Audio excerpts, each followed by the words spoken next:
A service of KIBMradio.com, the Internet's home for an all-old-time radio.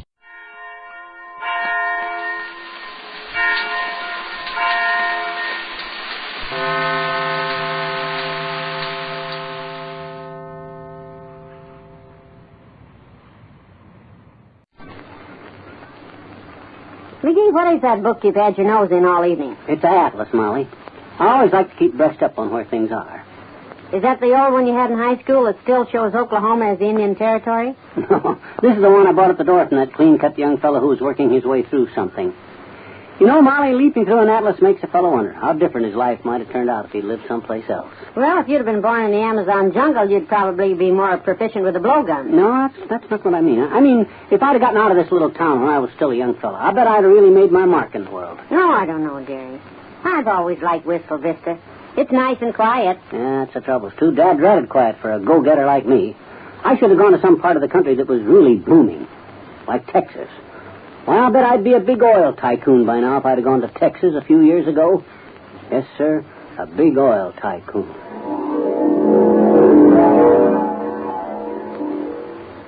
Well, what happened at the office today, Tex? Anything of importance? No, not much.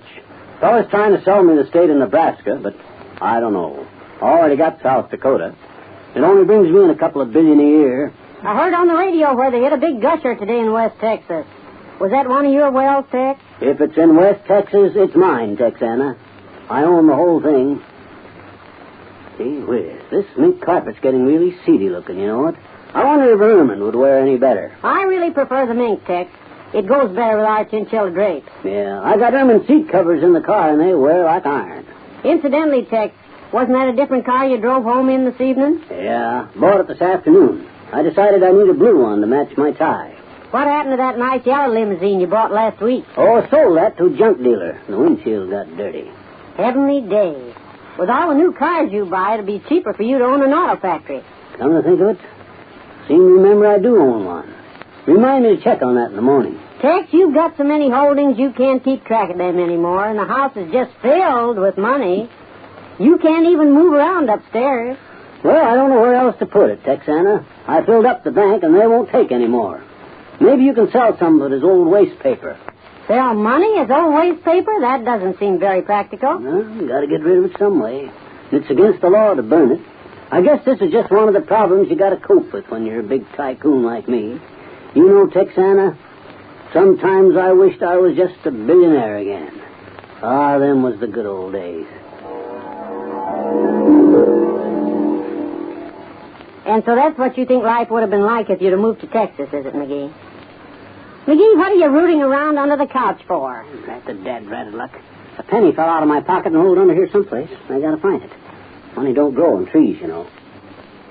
I can see it. The colors were blue and white. South. McGee, you can get more absorbed reading an atlas than most people can with a good novel. Well, I like to dream about faraway, exotic places that I've never been to, Molly. Like South Bend. You know, it's funny how a fellow could live in Peoria for years and never get to South Bend. I wonder what strange customs are practiced there in the native bazaars. My cousin Gerhardt used to live there. Oh? He worked in a garbage can factory. I wish I'd have traveled more when I was young, Molly. If I'd have settled someplace besides Wistful Vista, I bet I'd be rich and famous by now. Yeah, supposing I'd gone to New York 30, 40 years ago. I'd probably be one of them big advertising agency men today. Gee, I can almost see myself now, sitting at a big desk in a swanky office.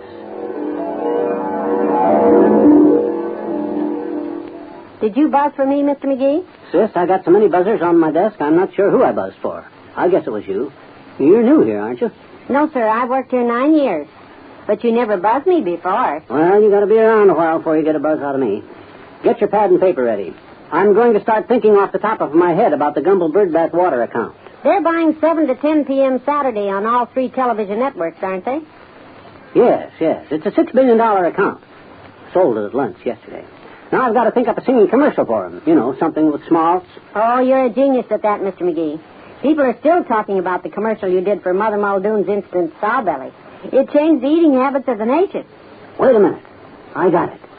Give me Gumble's bird bath water, bird bath water, bird bath water. Oh, give me Gumble's bird bath water. It's strictly for the birds.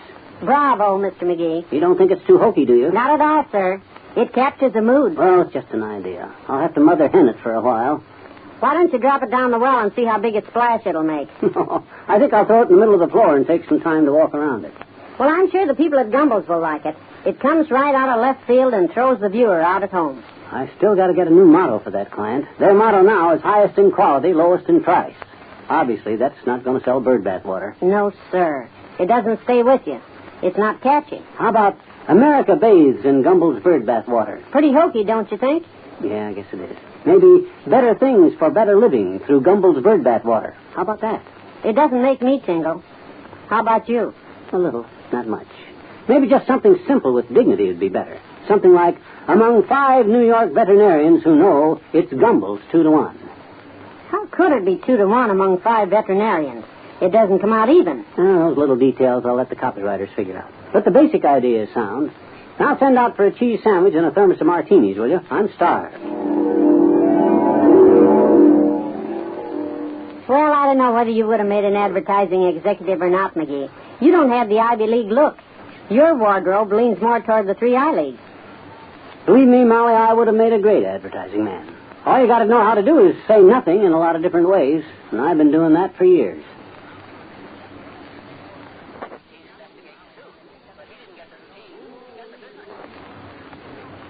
You know, Molly, leaping through an atlas like this sure makes a fellow stop and wonder. There's just thousands and thousands of towns in the world. My life sure would have been different if I'd settled down someplace besides Wistful Vista. I don't think we could have been happier anyplace, McGee. Oh, I suppose not, but with my talent, I sure could have been a lot more successful in my day. Just imagine the didos I could have did if I'd have gone to Hollywood a few years back, for instance. Well, I bet I'd be a big movie producer by now. I'd have cut quite a figure, too, in my beret and camel's hair coat. I can almost see me now. Quiet on the set, everyone. Quiet on the set. Mr. McGee is here. Dadgratted, it is quiet on the set, except for you.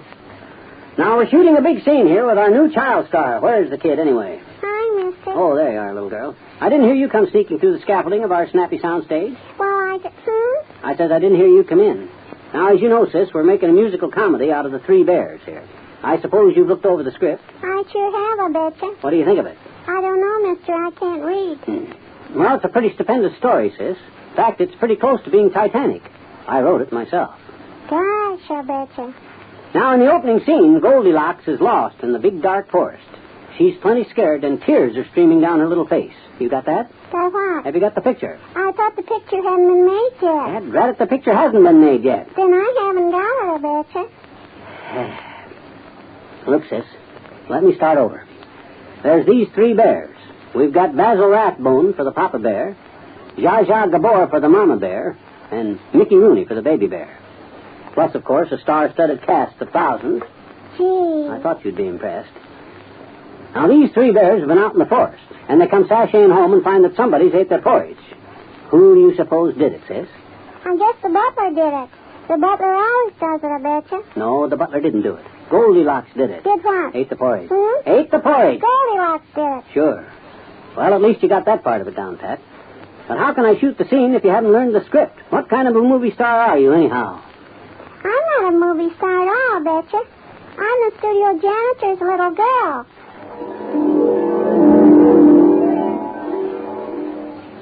Yeah, Molly, I would have made a great movie producer if I'd just gone to Hollywood when I was younger. Of course, it wouldn't have been easy. You got to be able to blow your own horn and make yourself sound a lot more important than you really are and exaggerate and everything. And that's just not my nature. But I guess I could have learned the technique.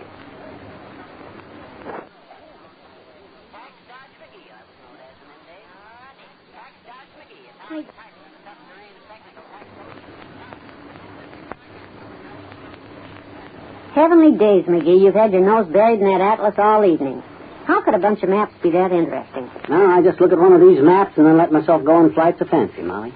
I just can't help thinking how different my life would have been if I'd lived in the North Woods or along the New England coast or some such place like that there. Yeah. I suppose that where you live does have a lot to do with the kind of life you lead. I figure an athletic outdoors man like me never should have settled in Wistful Vista anyhow. Wyoming. That's where I should have gone. I'd have made the greatest Western marshal since Wilmont Earp. I can see me now, bronzed, and sitting tall in the saddle. I wish you'd have never taken the marshal's job, Slim, especially with Dirty Hogan back in town. Oh, there ain't no reason to race your motor, Clementine. Hogan won't be starting no trouble in Rattlesnake Butte as long as I'm here. I can outride him, outdraw him, and outsmart him. I'm also a bigger coward than he is. The girls in the sewing circle say that Hogan's come to town to get married. Well, he's going to rope and brand himself a little heifer, is he? No, he's going to get married. Dad ratted, I know he's going to get married. That roping and branding business is just a colorful Western expression I was throwing around. You are colorful, Slim. I can't deny that. You bet your life I am, Clementine. I'm the most colorful marshal since Marshall Field. Somebody's at the door. Should I get it? No, I'll get it. I'm expecting somebody. Did you get him? Right between the eyes. Who was it? The mailman. Slim, that's the third mailman you shot this week. The postmaster told me that Blue Cross won't even write a policy on the men assigned to this route anymore. Well, Dad ratted it's them dark blue uniforms they wear. They dress just like bad guys. So naturally I shoot first and take a good look later. I suppose I should be proud of you, Slim.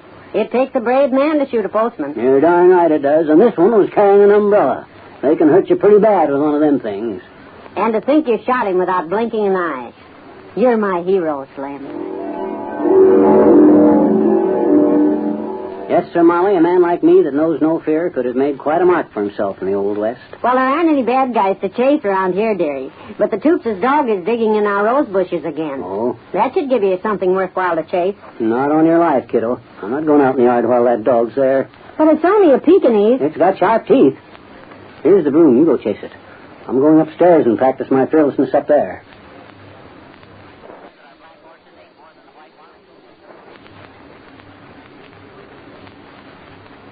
You know, Molly, leafing through an atlas like this sure brings back a lot of old memories.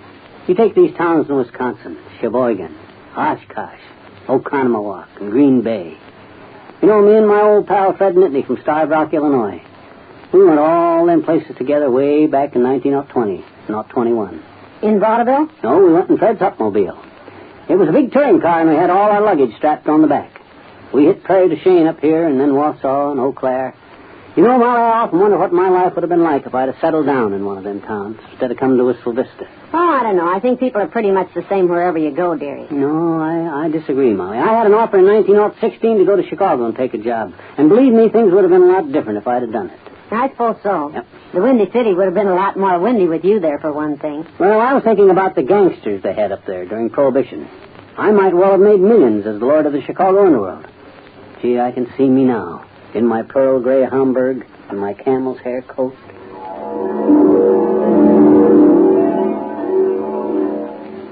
Here's the protection money from the children's lemonade stands on the north side, Snake. It comes to 83 cents. Dad ratted Bubbles, can't we shake them kids down for any more than that? Maybe if we roughed a couple of them up or throw a bomb into one of their stands. Snake, there just isn't any big money in lemonade. In fact, I'm surprised that the Lord of the Underworld like you would even bother with this racket. Well, lemonade stands are seasonal, Bubbles. I got to have something to take up the slack when I stop shaking down kids who shovel off snow in the wintertime. Well, you didn't make any money off that snow shoveling operation either, Snake. Why don't you get into some of the big-time rackets like liquor or hot cars? That's where the big money is. Oh, I couldn't do anything like that, Bubbles. I always promised my mother I'd be clean and upright. Well, there's nothing very clean and upright about shaking down small children. Sure there is. They don't shoot back. By the way, Bubbles, did you get that gravy stain off my bulletproof vest? Yes, it's in the hall closet. Good, I'm going to be needing that. I got a big job coming up. Really, Snake? What's the caper? Bubbles, I'm going right up to the headquarters of the Capone gang. I hear they keep $250,000 in cash lying around there. I'll catch them off guard, crack the safe, and pick up the whole swag. If any of them rats give me any trouble, they'll find themselves in the bottom of the Calumet River wearing cement overcoats. Oh, Snake, what a daring plot. When are you leaving? Right away, kiddo. I got to catch the 928 streetcar. I'll have to wait until almost 10 o'clock.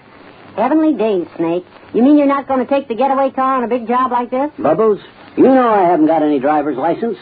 Think what they'd do to me if I got caught.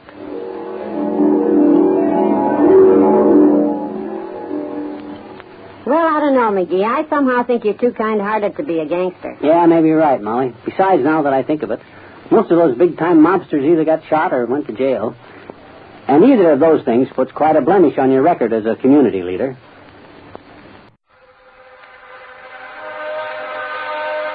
from America. Greetings on Thanksgiving Day, 1944.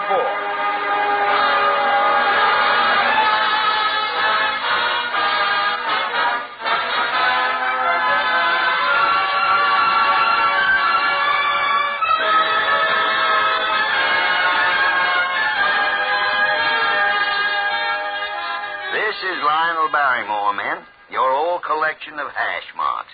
And they've put me here at the head of this Thanksgiving table to dish out the entertainment victuals to you fellas overseas.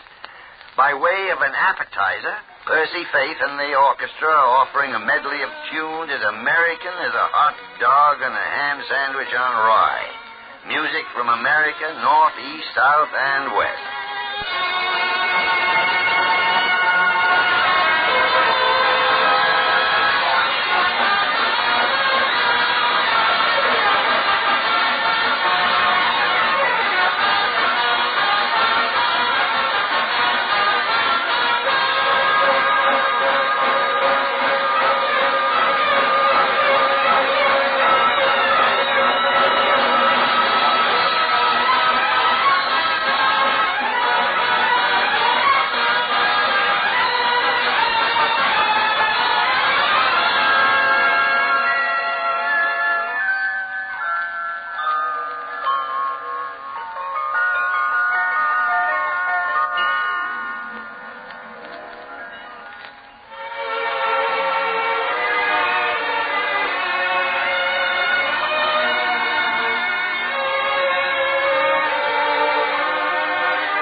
Around the table for Thanksgiving, and we are mighty pleased this particular member timed a trip abroad so she'd be back with us today. Dinah Shaw.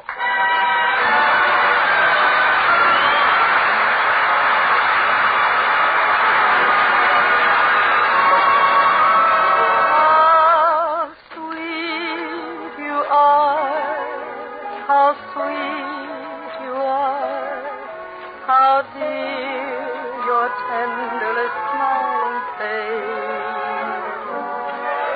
Through days of bitter and gray and grim,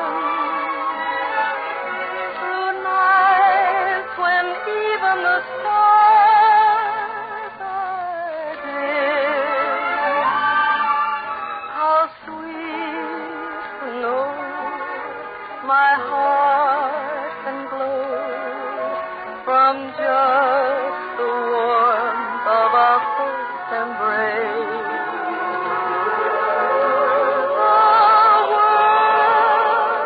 The lovelier world by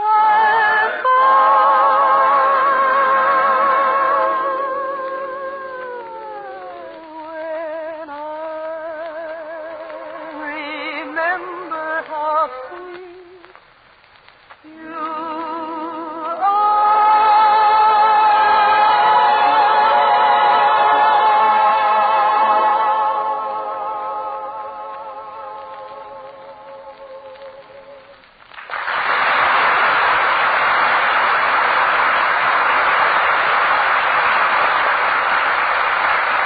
Thanks, and hi there, everybody. This is Dinah. And this being Thanksgiving, Wally Brown has turned host and invited us over to his house for Thanksgiving dinner. Well, thank heaven. It was beginning to look like Eatless Thursday. Let's go. Come on.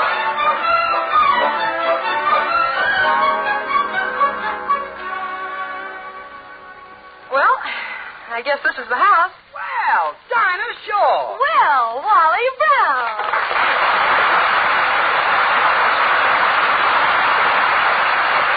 Oh, gee, Dinah, I'm glad you were able to make it. What did you do, bring your own turkey? Turkey?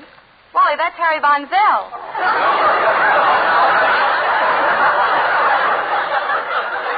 Just a minute here. I do not look like a turkey. Or do I? Well, not a live one. Well, come on in. Come on in, make yourselves at home.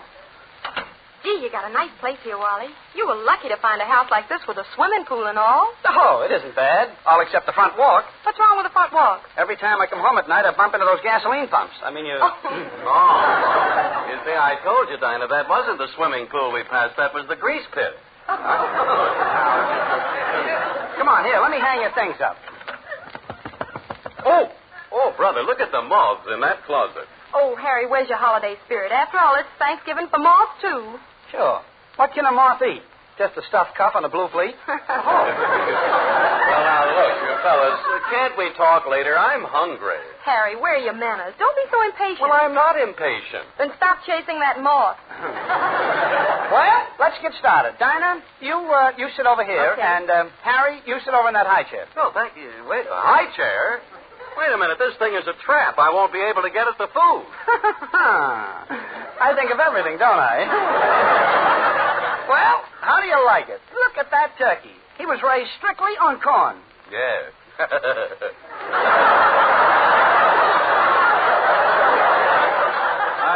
And around here he had plenty to eat, too. Oh, great.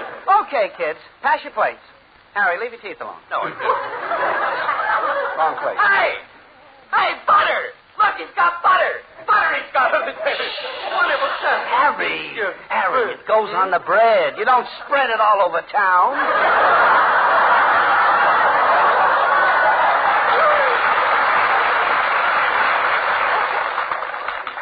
I haven't had, excuse me. Wally, please, just a moment. It happens that that's my elbow you're dunking in the gravy there. Well, anything with meat on it these days. Tell you what I'll do. I'll give you 4 points for it. I'll take it. All right, that's good. Okay, kids, what do you have? I'll have some white meat. There you are. Harry, what part would you like? Well, what's the difference? I know what part I'll get. Oh, well, you know, this is a pretty good dinner, if I have to say so myself. And I guess I'll have to say so myself. This is a pretty good dinner. Oh, Thanksgiving. Strange how it all started, isn't it? Tell us a Thanksgiving story, Wally. Oh, but that's done it. And after dinner storyteller, you probably will do card tricks, too. You talked me into it. Well, it started Way back there was a boatload of pilgrims. They left from they landed at they were poor. They didn't have any, they were on the rocks. There were hundreds of them. They were all trying to, but there wasn't enough room. I mean, how could they all fit into one Plymouth?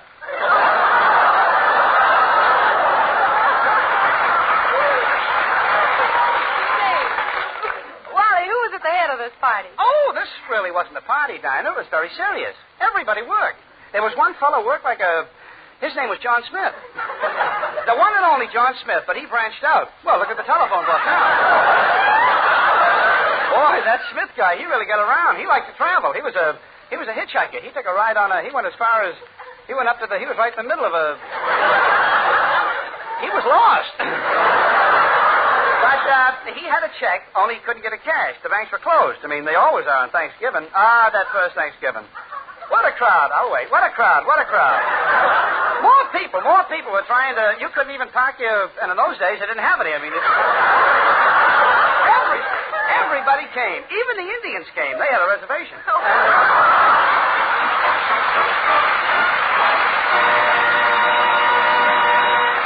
Thank you, Dinah Shaw, Wally Brown, and Harry Von Zell. And now, gang, here's another neighbor who's dropped in on us for a free drumstick. John Charles Thomas.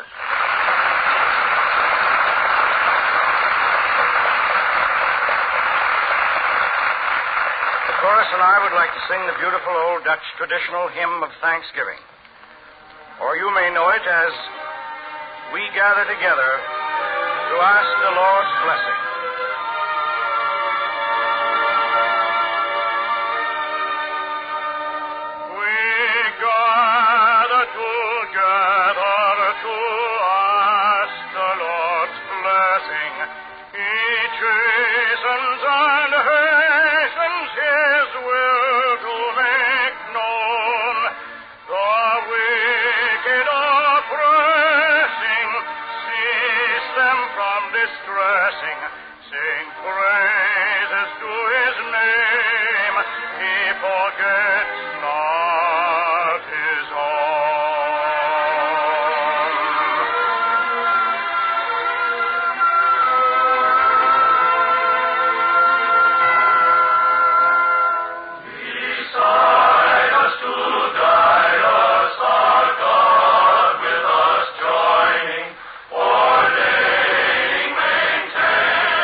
Since it's Thanksgiving Day, fellas, let's look in on the typical American home.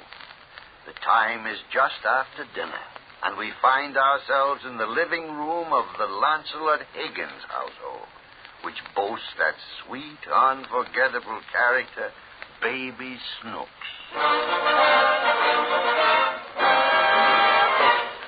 Oh, what a meal. Daddy. Snooks, please. I I can just about stagger to that couch. I got a funny feeling in my tummy. Funny feeling? Yeah. You feel like you didn't get enough to eat? No, I feel like I don't want all I got.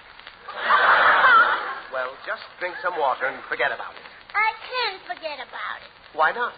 'Cause I'm hungry. You just said you had too much to eat. Now you're hungry. I'm sleepy, too. Well, go to bed. I ain't that sleepy. Snooks, it's Thanksgiving. Let me go through one whole evening without punishing you. All right, Daddy. You got my permission. Oh, this is a night for gratefulness, for benevolence. Look, why don't you run across the street and ask how old Mrs. Hooper is? I did, Daddy, just like you told me. What did she say? He said it's none of your business how old she is. Well, then go inside and help Mommy with the dishes. Why don't you do it? Because a man's place is not in the kitchen. Is it on the couch? Now, don't be impertinent. Just run along and stay away from that icebox. If you eat any more turkey, you'll turn into a turkey. Will I talk like a turkey? Yes. Gobble, gobble, gobble, gobble.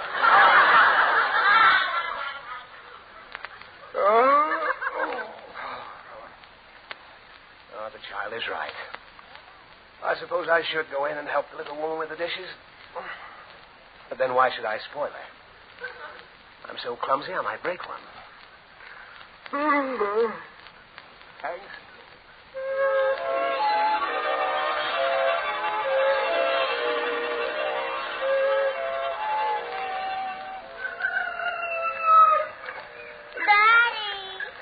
Snooks, is that your voice?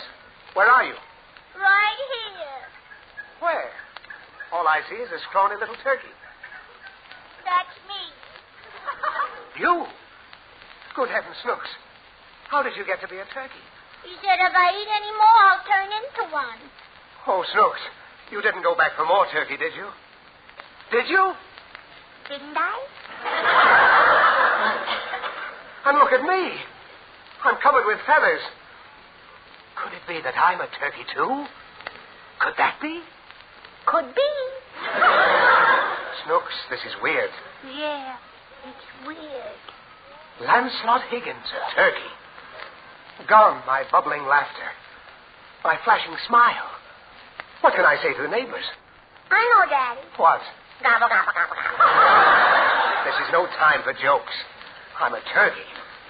And yet I don't feel like a turkey. How do you feel, Daddy? Foul. Not bad, eh? Daddy. What? You may be a turkey, but you ain't changed much. Oh. Why, look, Snooks. We're right in the middle of a barnyard. If I didn't know I was wide awake, I'd think I was dreaming. Daddy, there's a duck with eyeglasses. Quiet, Snooks. It may be Frank Tours. And look at that cute little chicken. Oh, chicken, eh? Cute little chicken. Well, greetings, my feathered friends. Where is this luscious leghorn? Frank Morgan. Daddy, Mr. Morgan is a hen. Correction, my mealy-mouthed little muffin. I happen to be a rooster. Hen is the female of the species. Bless their little hearts. I'm certainly glad to see you, Frank. Yeah. We're new in this barnyard. Well, I'm just visiting myself. I have a farm of my own, you know. That's funny, Daddy. He's a rooster, and he has a farm. Well, what's funny about it? Do you crow in the morning to wake yourself up? She's such a girl. Of course, I have a farm with cows and chickens and ducks, and I have a prize bull that weighs 10,000 pounds. 10,000 pounds? Oh, yes. Ain't that a terrible lot of bull, Mr. Morgan? Everywhere I go, I get the same thing. Well, see you later. I have a date with a gorgeous Guernsey at one of the local watering trough. Elsie's her name. She's a model for Borden's. Goodbye, Frank. Don't get yourself into any hot water. Hot water? What have I got to worry about? I'm not a turkey. Snooks, I didn't like that laugh. What made him laugh? Maybe his feathers tickle. No. Snooks, do you know what day this is? Uh-huh. It's Thanksgiving Day. Exactly. Do you know what that means? Sure, it means we're going to have turkey for dinner. No, we're the turkeys. They're going to have us for dinner. Who? Us. Well, what was that? It's a man with a gun, Daddy. It's Mr. Mudge. Mudge? Yeah. Why, of all people, he hates me. He'll wring my neck. Snooks, you've got to protect me. I got to protect you. Yes, I'm a great big, heavy-set bird. You're just a runt. Why don't you protect me? Don't be silly. Who'd want to eat a scrawny, sawed-off, tired-looking little turkey like you? Listen. He's got a machine gun. That ain't a machine gun, Daddy. Oh, what is it? It's your knees knocking. Oh. Snooks, he's coming this way. Talk to him. I'll hide behind this rock. All right, Daddy. Leave it to me. Hey, you. You haven't seen a turkey around here named Lancelot Higgins. Lancelot Higgins? Yes, he's that big flannel-mouthed bag of wind who used to live next door to me. Never heard of him. Don't give me that. I know he's around somewhere. You know what I'm going to do when I catch him? You're going to stuff him. Right. And then you know what I'm going to do? Uh-huh. What? You're going to kick the stuffings out of him. Exactly. What was that? It's somebody's knees knocking. Whose knees? Flannel mouth. Oh! Run, Daddy. He's on to you.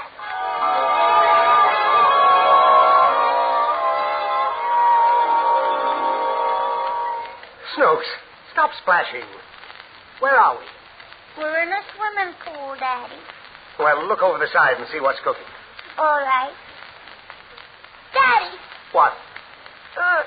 We're cooking. I knew it. He's boiling us alive. You're going to taste awful good, Higgins. Mudge, you can't do it. Stop him, Daddy. You can't cook us alive. It's murder.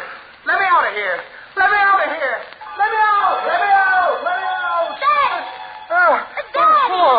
Oh, Snooks, it's you. Who'd you think it was? Oh, you're not a turkey, are you? No. I'm Snooks. Oh, Snooks, my little girl. Oh, you've never looked more adorable. Me? Yes. Come here and let me kiss you. Don't you feel well, Daddy? Never felt better, Snooks. And I've just realized we have a lot to be thankful for. Here I've been sleeping on the couch while your mother's been doing the dishes. Well, I'm going right in and straighten up the kitchen with her. Mm-hmm. Tomorrow I'll clean up the woodwork with her. And I'll think of something else for Saturday. Mommy's already thought of something. Oh, she has? How do you know? Well, she just said she was going to mop up the floor with you. Now I'm really cooking.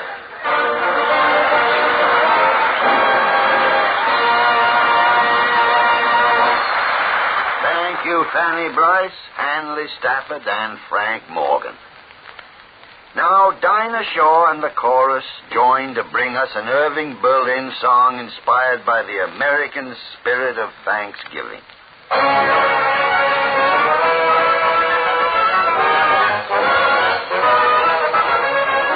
Thanks for the Yanks, and for Russian giant guns, and for all the other sons of freedom. Thanks for the Yanks, and for China and the Dutch, and for all who've done so much for freedom.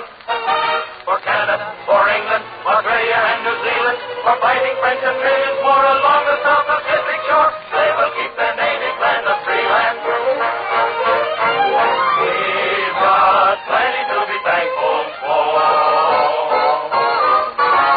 I've got plenty to be thankful for.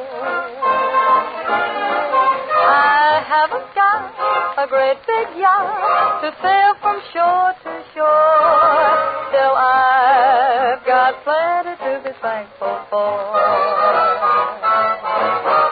I've got plenty to be thankful for. No private car, no caviar, no carpet on my floor. Still, I've got plenty to be thankful for the men who bear the title of the United States Marine.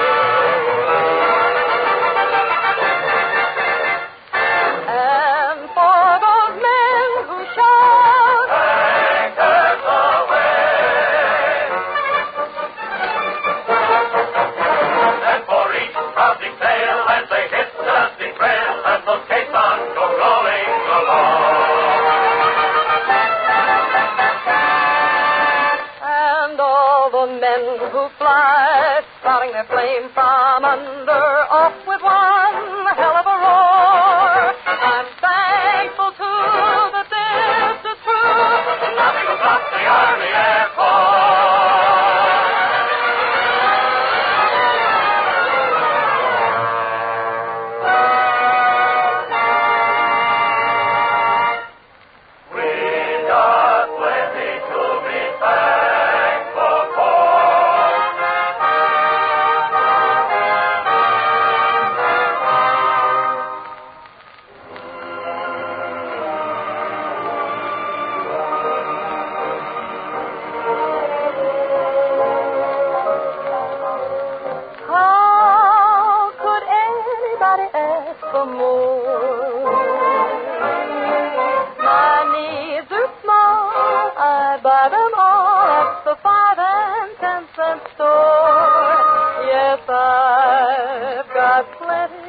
to be thankful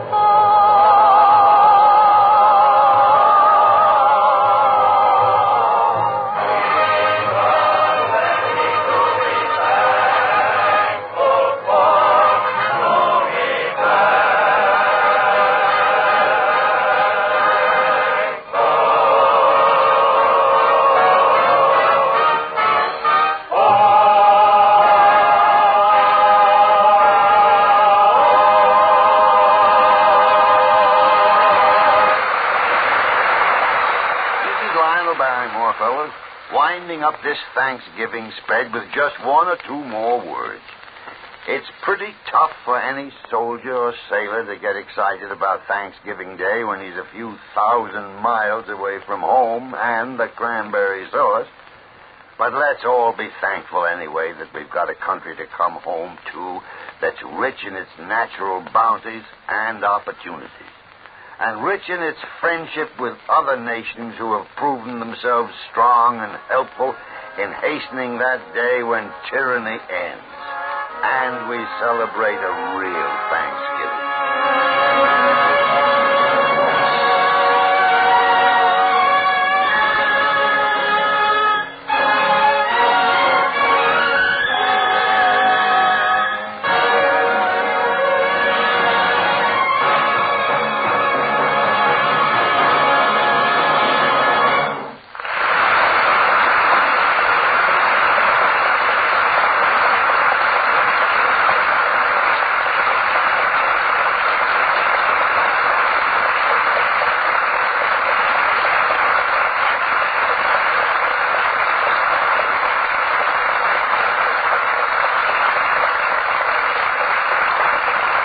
This is the Armed Forces Radio Service.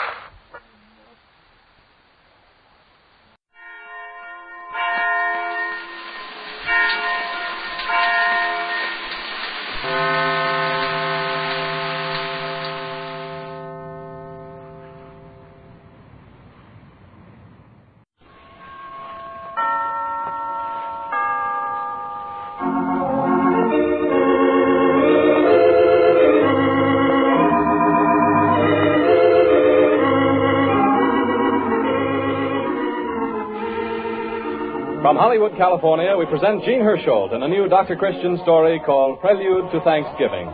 Presented for your enjoyment by the Cheesebro Manufacturing Company, owners of the trademark Vaseline, and producers of Vaseline Petroleum Jelly, Vaseline Hair Tonic, and other famous Vaseline specialties. Do you know that any woman can give her hair a real oil treatment for only a few pennies? Now, here's what you do. Massage Vaseline Hair Tonic generously on your scalp. And then, with your scalp feeling tingly and well-stimulated, wring a towel out of hot water and wrap it around your head. Keep this steaming up for several minutes, and then shampoo your hair. You'll really be amazed when you see how soft and lustrous your hair looks. No matter how dry your scalp has been, how dry or brittle your hair, you'll find it looks and feels better after a Vaseline Hair Tonic treatment. Vaseline Hair Tonic contains absolutely no drying ingredients. It helps the natural oils of the scalp keep your hair healthy-looking and easy to manage. You'll find Vaseline Hair Tonic economical, too. Only 40 cents for a generous shaker top bottle and only 70 cents for the large economy size. Now let us set the stage for tonight's Dr. Christian drama, which is called Prelude to Thanksgiving. Among Dr. Christian's favorite patients in River's End are the members of the Gardner family, Kathy, an energetic and attractive young matron, and her daughter, Catherine Ann, who dubbed herself Tanny at the age of 18 months and has been called that ever since. The cast in the play includes Janet Russell in the role of Tanny, Gloria Holden as Kathy, Edwin Mills as Randy, Eugene Dorian as Bud Collins, and, of course, Rosemary DeCamp in the role of Judy Price, the doctor's secretary. As the curtain rises, we find Dr. Christian in his office, adjusting a bandage and protesting vigorously. Tanny, listen, I can't put a bandage on this ankle if you keep moving your foot around like that. Oh, my foot's going to be all right. Mother wouldn't have thought anything about it if I'd turned it any way but trying to chin myself on the cherry tree with the boys. I beat 'em all, though. But your mother didn't like you doing it? No. She didn't say much, but Mother's an open book to me, Dr. Christian. I always know exactly what she thinks I should do and what she thinks about me when I don't do it. Well, why don't you try doing it once in a while? You're fond of your mother, aren't you, Tanny? I love her, Dr. Christian. I just about die for Mom. You know that. But she's so old-fashioned. Old-fashioned? Dr. Christian, she's living in the past, practically in the Dark Ages. Well, I've probably been so busy I just hadn't noticed. There isn't any movement on foot that you know of to have old parents put in a lethal chamber, say about 30, is there? After they have outlived their usefulness, I mean. Are you making fun of me? Because if you are... Oh, no, not at all, Tanny. Well, you just told me of certain revolutionary changes, which I'm afraid in my absent-minded way I hadn't noticed. I'm only trying to get your point of view. Unless you feel I'm too old even to get it. No, you're different. That's one of the nicest things about you, Dr. Christian. You never seem to be any special age. I can talk to you just the way I can to Randy. Randy? You know Randy, Randolph Billings. Oh, yes, of course, yes. I know him very well. He used to suck all the paint off his toy soldiers. And I had to go up there every week or so and give him a pill. It frightened his mother out of her wits. I finally sent him a set of unpainted soldiers, and we all got more sleep. How revolting. Revolting? Thinking of Randy as a toy-sucking baby. Well, most of us were, one time or another. So you think Randy and I are on about the same intellectual level, do you? Well, you both have the same sort of attitude toward things. Nice and more practical. Do you think your mother's too idealistic? Heavens, yes. Listen, Dr. Christian. Mother sent me down here to have you look at my ankle. But I'll bet what she really hoped was that you'd give me a good talking to. What about?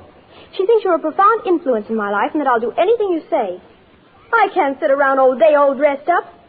I'll never go in for the things Mother wants, Dr. Christian. You're sure? Positive. I like to play games and swim, and I'd rather be with boys than girls because they're better sport. Really good eggs like Randy. But I can't be big-eyed and romantic and ladylike. The way I feel, all that sentimental stuff belongs to the days of hoop skirts. What? Hoop skirts? Oh, you know what I mean. It's old hat, Doctor. Honest, it isn't. It is. The way Mother expects me to sit with my hands folded when the boys come to call. What do you do, Tanny? Well, Randy's learning to play the trap, and sometimes he brings his drums over and teaches me.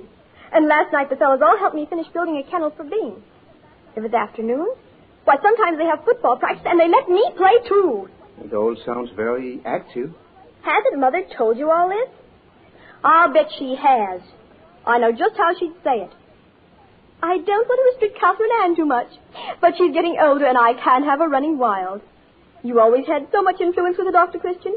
You talk to her. Well, as a matter of fact, Tanny, you're wrong. I couldn't be. Well, this time you are. Your mother hasn't mentioned your conduct to me, except to say that if I explained to you what was the matter with your complexion, you might stop eating so much candy. My complexion? What's wrong with my complexion? Well... Oh, a little bump or two. I can't be worried. Dr. Christian, listen, What is it, Tanny? I've got the most marvelous idea.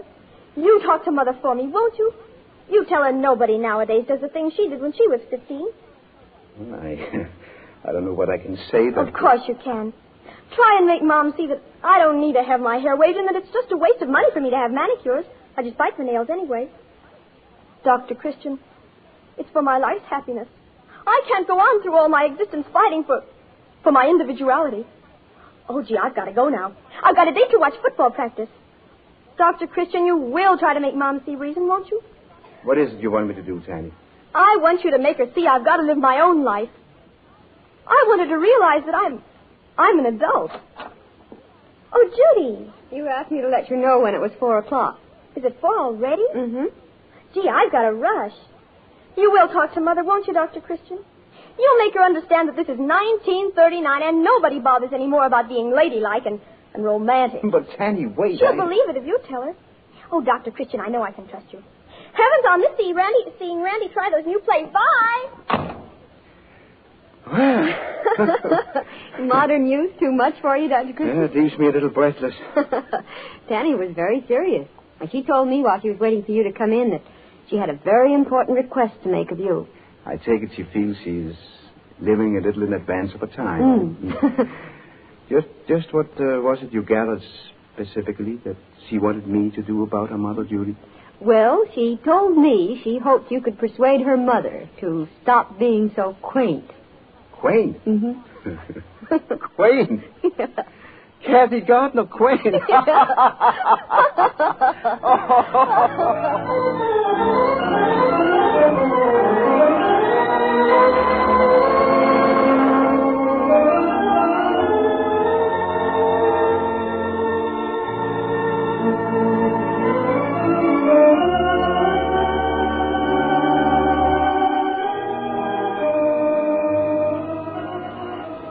You know, Kathy, my dear, until I talked to your daughter, I always consider you one of the most progressive young women in River's End.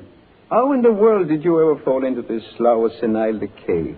I haven't the least idea. Only a few months ago, Tanny thought everything I said was wisdom from heaven.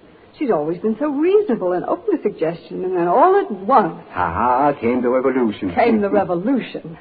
Her father overnight degenerated into a lovable old fogey, and her mother a relic fit for a museum. Life has passed us by, Dr. Christian, and so is Tanny. Oh, you seem remarkably cheerful about it. I am. I so well remember when I felt the same way about my own mother. She took it very well. She seemed to consider it a sort of adolescent measles. Tanny asked you to talk to me, didn't she? Well, to tell you the truth, she had the same suspicion about you. Well, it's a good idea. She thinks you're wonderful. And she might listen to you when she turns a deaf ear on the old folks at home. Oh, well, I don't believe that at the moment she'd be much impressed, even by my sage counsel and advice. Well, maybe not. I guess it's just a matter for endurance. But you do agree with me, don't you, Dr. Paul, that this is only a phase, that she's going to outgrow it? Oh, I'm sure of it. Oh, such a relief. To have Tanny go on through the years considering herself the offspring of superannuated and slightly feeble-minded parents. My last imbecility was to refuse to let her ride to Northport on a motorbike with the Collins boy. Well, we breakfasted in dignified silence, and she didn't come home for lunch. The Collins boy? I thought it was Randy Billings. Oh, I think it is Randy. But she scorns sentiment and insists she's quite impartial. Well, I quite approve of that part of her attitude. It's just that she's such a... Oh, in my mid-Victorian way, I was about to call her a tomboy. Well, you better not let her hear you say. No. Well, I've got to be going. Oh, I'm glad I had this chance to talk with you. Would you use your influence with Tanny? I'll do what I can. Oh, thank you a lot. I do worry. Well, now stop in and see an old lady now and then, won't you? Goodbye. Goodbye. Hello, Dr. Christian. Well, hello, Tanny. Just getting home from school? Yes, and I've got to go right back. I forgot my history notebook. Oh, well, get in the car and I'll drop you. I'm going that way. Oh, grand. Thanks.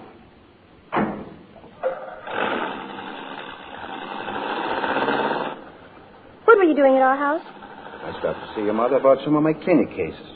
She's doing some visiting for me. Did you talk to her about her attitude? Well, I mentioned it, but you have to take such things slowly, you know. How's everything going at school? We had a perfectly foul examination in algebra this morning, so I probably flunked. Did you? Well, I'm afraid I did. Mother says if I didn't spend all my afternoon study periods watching football practice, I'd have better marks. Well, I can see it might interfere. Randy Billings is on the team this year, isn't he? Oh, yes. Why, he practically is the team. Yes, he's quite a star. Just wait till you see what he does at the Thanksgiving game. Everybody's crazy about him. And the fuss people make over anybody who scores a touchdown. No, you mustn't begrudge your hero his public, Tanny. You ought to see the way the girls at school hang around him. And they have regular fights about who gets to sit the row in back of him at assembly. That's enough to turn any man's head. Jean West is the worst. Who is Jean West? She's a new girl here. I think she's a drip. She does her hair in little curls all over her head, uses bright red fingernail polish and lipstick. That is, outside of school. They make her take it off for class. Oh, I imagine so. But she puts it on afterwards. She's a hunter. A Honda? Yes, after the men. Oh. What we used to call boy crazy, I guess. Probably. She likes Randy awfully well. Does she? Of course, Randy doesn't care anything about her. Randy likes girls who are regular, not that dizzy dolled-up type. I see. He says the clingy stuff is just silly.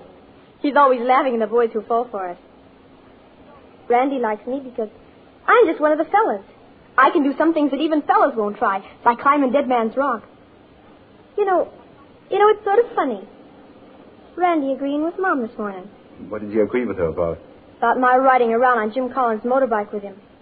Mom said I couldn't do it anymore, and when I told Randy, he said she was right. Oh. Did he say why? He said it was rough stuff.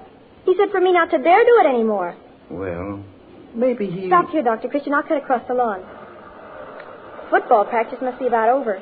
Look at all the cars waiting. Yes, here come some of the boys now. Oh, there's Randy. I'll get him to wait and walk home with me. He'll be surprised to see me here. Yoo-hoo, Randy! Well, he doesn't hear you. Randy! Randy! Going the other way.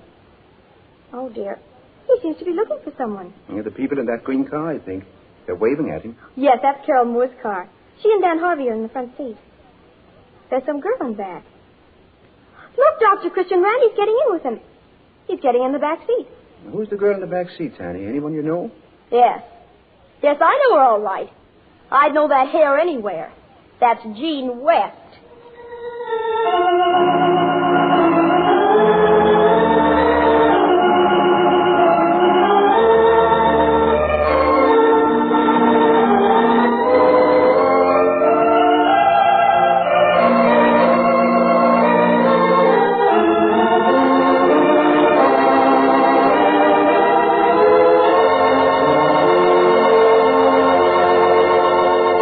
And the curtain comes down for a brief intermission in our Dr. Christian story starring Jean Hersholt. It's an intermission just long enough for me to present the testimony of another of our good customers. I'm the mother of a 12-year-old boy who just loves to play football. And quite frequently he comes home with scratches, small cuts, or bad bruises. But I never worry. I just reach for the Vaseline jelly and take care of these minor injuries in no time. In our home, Vaseline jelly has always been a standby. For one thing, after doing the dishes, I always rub it on my hands. If I do say so myself, after 14 years, my hands still look like a bride's, thanks to Vaseline jelly.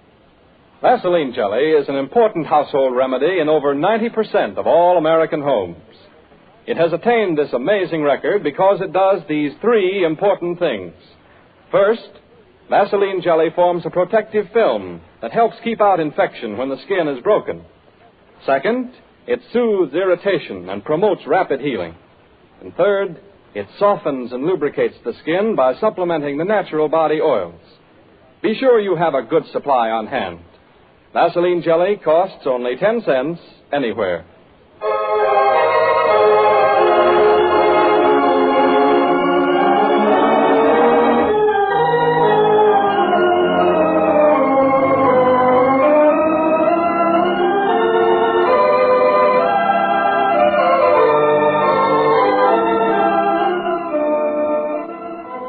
We return now to the second act of Prelude to Thanksgiving.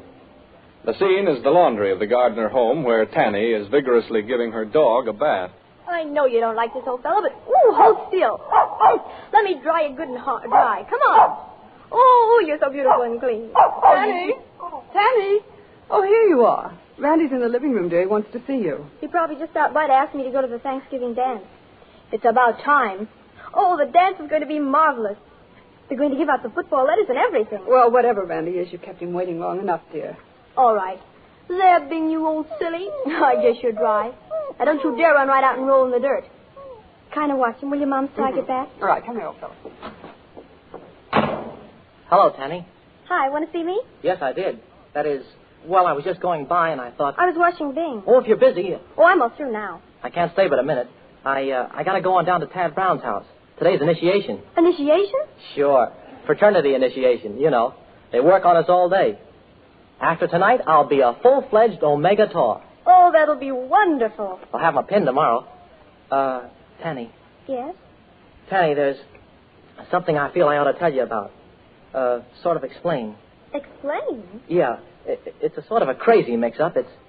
It's about the Thanksgiving football dance. I wondered when you were going to get around to asking me. I had a bid last night from Bud Collins, and I told him I was already invited. You shouldn't have. I wish you wouldn't wait like this. You'd ask me right off as soon as you knew there was going to be a dance. Yeah, that's what I ought to do, but then things like this wouldn't happen. No? Things like what? Like my having to go with somebody else. Somebody else? Honest, Tanny, I don't know how it ever happened. We were just talking about the dance, nothing special, and I said how swell it was going to be to break training after the game Thanksgiving and go to the dance and get the letters and all, and first thing I knew, she was saying how nice it was of me to ask her. And then she... Who's she? Jean West. And then... And you asked Jean West to go to the Thanksgiving dance? That's what I'm trying to tell you about. I didn't ask her. She just accepted. And you're going to take her? Well, I don't know how to get out of it. Tanny, you understand, don't you? You won't be mad? Mad? Oh, no. No, I won't be mad. Why should I be mad? Well, I was afraid... No, you want to take Jean West to the dance? What business is it of mine? But it is your business. You and I... You and I are just friends. I haven't got any strings tied to you. You've got every right in the world to take any girl you want to. Tanny, listen, What's that? It's Bud Collins. He's calling for me. Calling for you? Yes. Yes, we've got a date. He's going to take me for a ride on his motorbike. You said your mother wouldn't let you go. She changed her mind. Well, I didn't change my mind. You can't go tearing around on that bike with Bud Collins. And why not? I don't want you to, that's why. It's tomboyish. You used to like to have me do tomboy things. Well, I don't want you to do this. I'm going to do it right now, and I'd like to see anybody stop me. I'll stop you. How? I forbid it. You're my girl, Tanny. Sorry, I've got to be going. Bye, Randy. Wait. Tanny, don't you dare go. Hi, Bud, I'm coming. Hello, Tan. I just dropped around. Take me for the ride you promised me? Why, yes, if you can go. I thought you said... Let's start. Quick. Tell me, how do I sit? Like this? Yeah. Hold on tight. Sure you want to go now? Tanny! Here comes Randy Billings. Is he at your house? Don't wait for him. Don't wait. Start the motor, Bud, quick. All right, if you say so. Oh! Hold tight. Here we go. Tanny, stop! Bye, Randy!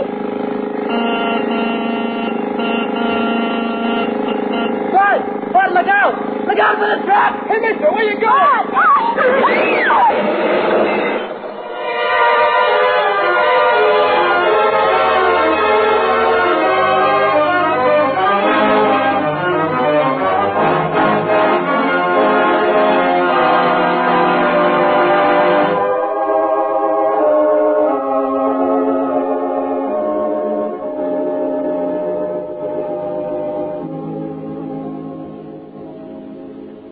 Gee, Judy, I feel awful. I feel as if it was all my fault. Well, how could it be your fault, Randy? It wasn't your motorbike. I know, but she was riding on it just because I told her not to. And then just as they were starting off, the truck came around the corner and skidded. I know. And everybody came running out. And I tried to pick Tanny up. And they told me not to touch her. So Dr. Christian came. Oh, he got there as quick as he could. Judy, how bad she hurt, really.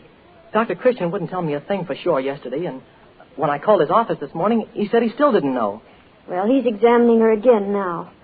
In cases like this, you can't always tell at first, you know. Her arm's broken, and, well, there may be internal injuries. Gee. You've just got to be brave about it, Randy. She'll be all right. She just got to be. If she is, I'll devote the rest of my life to making it up to her. Making what up, Randy? Oh, everything. You know, Judy, Tanny and I have been kind of buddies ever since we were little. And we always sort of took each other for granted. Then, well, a few weeks ago, she told me her mother thought she was too much of a tomboy, that she thought she ought to begin to grow up. Yes, I believe she did feel that way. And she asked me what I thought. First, I laughed at her, and then I began hearing things that other girls said. Jean West, for instance? How did you know that was who it was? Oh, I guessed. Jean sort of laughed at Tanny, called her my glamour girl, and then giggled. Oh, it made me awfully mad. But I could see what she meant. Tanny never wears lipstick or makeup like lots of the girls. And so you told Tanny you found her a little tomboyish, too, Not exactly, but, well, anyhow, she began not liking Jean. Oh. And then, when I told her about the Thanksgiving dance and that I was taking Jean... She went off with Bud. Was that it? Yes, that was it. Ah, the poor baby. So you see, it was my fault. And I've got to make it up to her. It's funny how you go along, knowing a girl for years and never really looking at her at all. And then, all of a sudden, someday, something happens and you wake up. I never appreciated Tanny before, Judy. But I think she's the prettiest girl in high school. And the nicest. There's Dr. Christian now and Mrs. Gardner. Oh, the nurse is taking care of her, Kathy. You go and get some sleep. You've been up all night. Oh, I'm all right. How is she, Dr. Christian? Is there anything dangerous? Not a thing that I could discover. She's got a lot of bruises besides the broken arm, but nothing that won't heal up very quickly. Oh, thank heaven. Hallelujah. Dr. Christian, Tanny won't possibly be up for Thanksgiving, will she? So she could go and watch the game, I mean? Tanny will spend her Thanksgiving right in bed, with lots to be thankful for. You can come in and have turkey with her if you like after the game, Randy. Can I? Gee, thanks. I'd like to. Dr. Christian, I don't suppose I could go in now, just for a minute, just to tell Tanny I'm glad she's better? Yes, I think you could. In fact, when the nurse mentioned you out here, Tanny made me promise to let her see you. Did she really? Can I go in right now? Just for a little while, Randy. All right. Well, I'd better get back to the office. I'm so glad everything's going to be all right, Mrs. Gardner. Oh, thank you, Judy. I'll see you after a while, Dr. Christian. Yes, I'll be along just a few minutes. Tanny's a very sober young lady, Kathy. Yes. Perhaps I've lost my tomboy. Oh, Dr. Christian, if anything terrible had happened to her, Well, nothing did. She's going to be all right. Yes. Only older.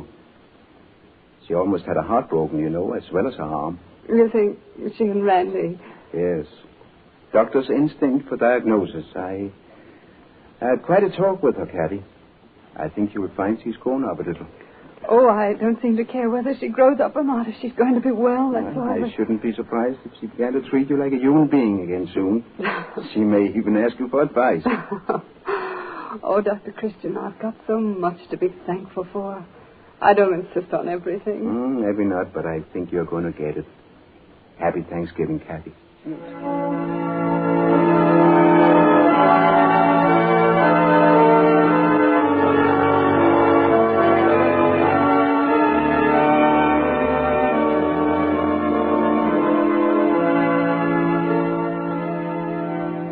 Honestly, Mom, did Dr. Christian say I could have company for Thanksgiving dinner? Well, he said Randy could come in and eat turkey with you if you kept very quiet. Oh, that'll be fun. He wants to come and sit with me instead of going to the dance. What are you smiling about? I was just thinking you looked very attractive in my best bed jacket. You don't mind, do you? I told the nurse where it was. No, I don't mind at all. It makes a splendid background. Background? Oh, you mean for... Yes. For the fraternity pin. Mm-hmm. It's Randy's. I suspected as much. He got it last night. I'm the first girl he's ever given it to. Really? Well, I mean, he says I'm the only one. Moms, I guess I need your advice about things. Do you, darling? Well, I'll be glad to help you if I can. What do you want to know? Well, Moms, when a boy says he likes you better than anyone else in the world, and it hurts here, and you feel sort of faint and dizzy, does that mean that you're in love?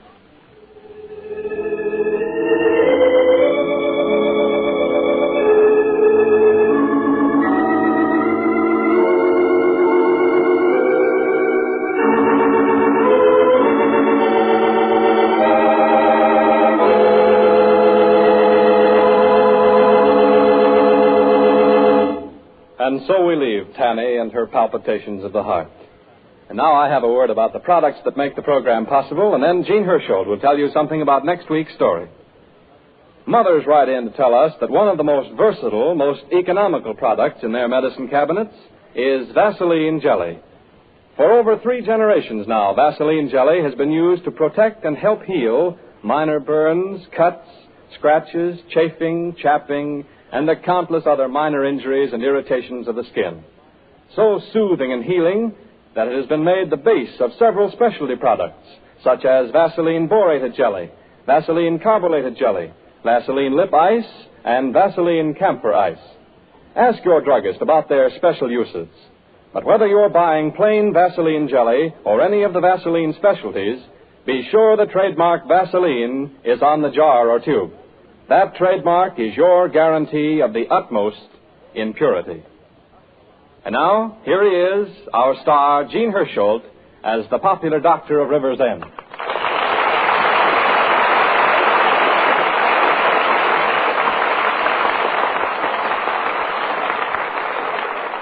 Dr. Christian, what's next week's story like?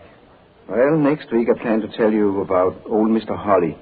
He's our local music teacher, and the story of his various pupils, from a world-famous violinist to Martha Browning, who will never learn that she can't sing a note, makes a very amusing play. I know you'll enjoy it, so until next Wednesday evening at this same hour, I'll say good night.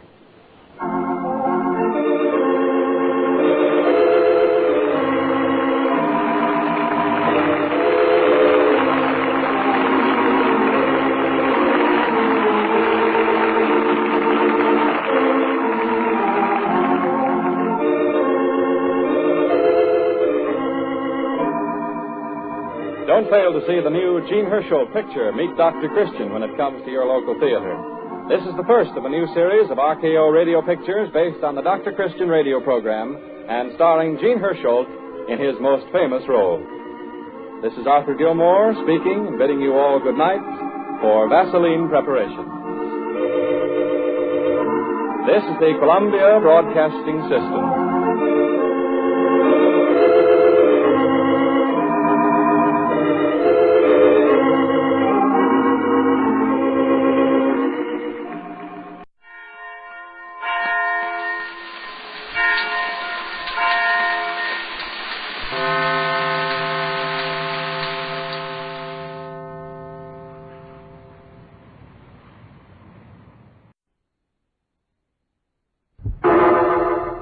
Personal notice changes my stock and trade. If the job's too tough for you to handle, you've got a job for me, George Valentine. Write full details.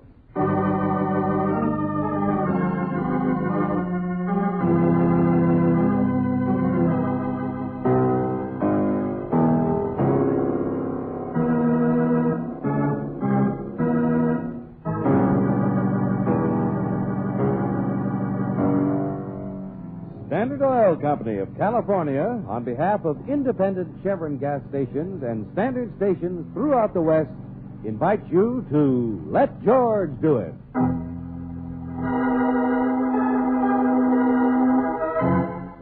Cause for Thanksgiving, another adventure of George Valentine.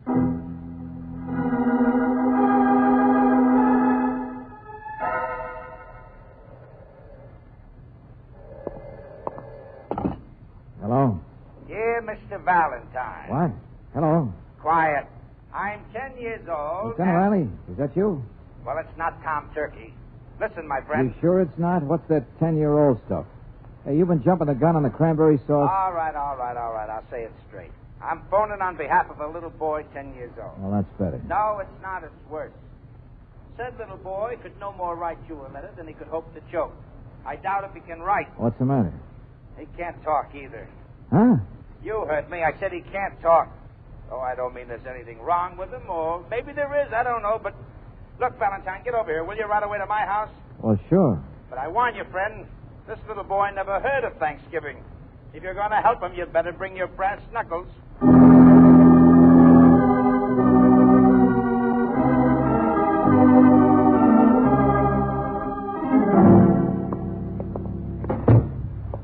Where is he, Lieutenant? Oh, Mrs. Riley's got him in there trying to coax him to eat. But the only time he'll take a bite is when she's turned her back. Oh, is he? Where'd you get him? One of the boys in my department picked him up early this morning at 3 a.m. on the waterfront, the warehouse lane. Oh, I see. A little on the tough side, huh? Oh, they all are down there, like a bunch of dirty seagulls and scavengers running loose. We can't even find out who he belongs to. Maybe nobody. And only 10 years old. Listen, This sergeant of mine in a squad car nearly runs him down. See, the kid was racing across the empty street, not even looking. Well, Mike gets out to help, naturally. The kid wasn't hurt, but he swung on him. He tried to get away, scared to death, and clawed and scratched. And then Mike realized the kid wasn't talking. Not a sound. Now, that's the part I don't get. Clear it up, will you, Ronnie? Well, Mike couldn't even find out where he lives, so we brought him in. My friends, that boy hasn't spoken one single solitary word since. Hardly a noise out of him. Oh, except maybe to cry a little. Only he stops that when you look at him. But, Lieutenant, he's probably a mute. Oh, 2 doctors were out from juvenile hall to look at him. One of them said the kid's faking, but they both agree there's nothing wrong with his vocal cords. What's the other doctor say? Psychic shock. Oh, you mean he can't talk because of something that happened to him? Well, they're not sure. They say it'll take time to be sure. I've arranged for the hall to take him over to try to find his family, if there is one, to feed him and... But that takes time, like you say, days, weeks. Now you get it, pal, and the doc says it'll help him a lot better if we could work fast. Because the most likely thing is that last night he saw something. Was mixed up in something that scared the blue blazes out of him, and he was running away. A little before 3 a.m. last night, I saw something. Yeah, but what? Nothing happened down there. Nothing was reported. My department can't just go bursting into a... Huh? Well, hello there, Sonny. Hello. You finally ate something, did you? Big eye. He listens, but he doesn't listen. Yeah. Come on in here, son. Come on. These are friends of mine, see? Now, wait a minute. Don't jump like that. I'm not going to bite you. Come on in here and... Stupid, Riley. What time is it? Huh? 1:45. Oh, good. Hey, look, kid, how about coming with me? I've got an extra ticket to the big football game. Well, I'll get you to meet Big Mike Moralewski, the All-American. Maybe you can even sit on the bench with the team, huh? George, he's just more frightened. He's crying. You see? You can't get him interested in anything. But a boy in a football game, I think the doctor's... Oh, it's Thanksgiving. I mean, a kid belongs in somebody's home on Thanksgiving. Well, are you going to just sit there, Valentine? I know, Softy. I know. We've got work to do and fast. Come on, Brooksy, take the kid's hand. We're going to go straight at this. At the waterfront front.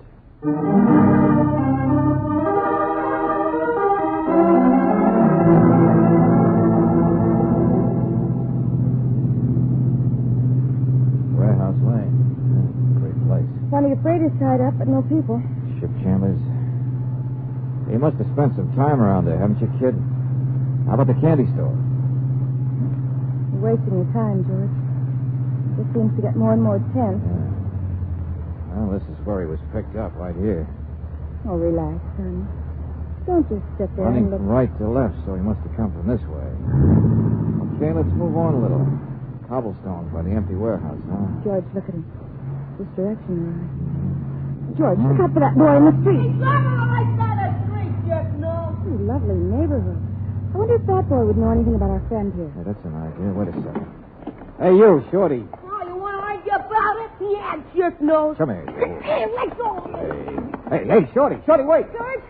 George, come here. I'm having an awful time. Hold on. Oh, look, kid, stop it, will you? He wants to run, too, George. Yeah, now easy, that's better. Hey, he'll get away from us if I try to catch up with that Shorty. Look, Brooksy, look. There's a settlement house over there. Murphy's. You know him. Take the kid over there and wait for me, will you? Sure, George. Maybe they'll know something about I it. doubt it. 3 a.m. last night. The farther out there on the pier is where it happened, whatever it was. So me, I'm going to take it on foot by myself.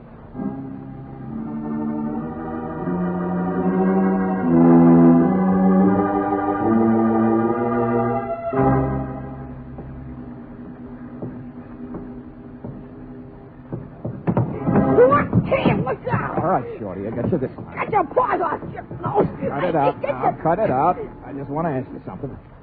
Ah. You know that other kid I had back in the car there? You know his name? I never seen him before. I ain't done nothing. What's your name? I don't know. Let go. You kids running loose out here by the ships last night? I was up on the moon eating cheese. Let me go. Oh, brother, great tribe, aren't you? Stick together. Never tell anybody anything. Oh, now, look, kid, I'm not a cop or anything. I just want to find... Hang on, little man. Don't let him loose. Ah? Sure. Oh, no, you don't, Shorty. I got you. Don't let him loose. There we are. Hold him and let me go through his pockets. Hey, wait a minute there, Skipper. What are you talking Box about? of cigars. Left him out on deck. Stole him. Fine and still He hasn't got anything. No. He's too big, anyway. You're not the one. Not what? Go on, Shorty. Get out of here. You know help. I told you, jerk nose. Yeah. Water rats. Same the world all over. All the same. Good cigars, too. First mate, give them to me so I'd let him stay uptown. Wait a minute, Skipper. Wait a minute. Were you looking for another kid? No. Yes. Something stolen last night, you mean, huh? During the night? Cigars? No. It's afternoon, a few minutes ago. Come up like rats up on the horses. I tell you, it's awful. Marseille, it was my last port. Same thing. Same the world over. Nobody stops them. Nobody can stop them. Hey, wait a minute, Skipper. This your ship tied up here? Yeah.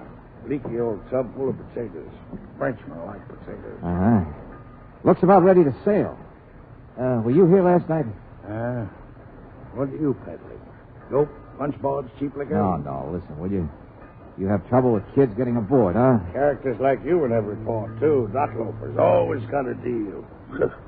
Sure, I'm trouble. That's customs pier watchmen. Nobody can stop them.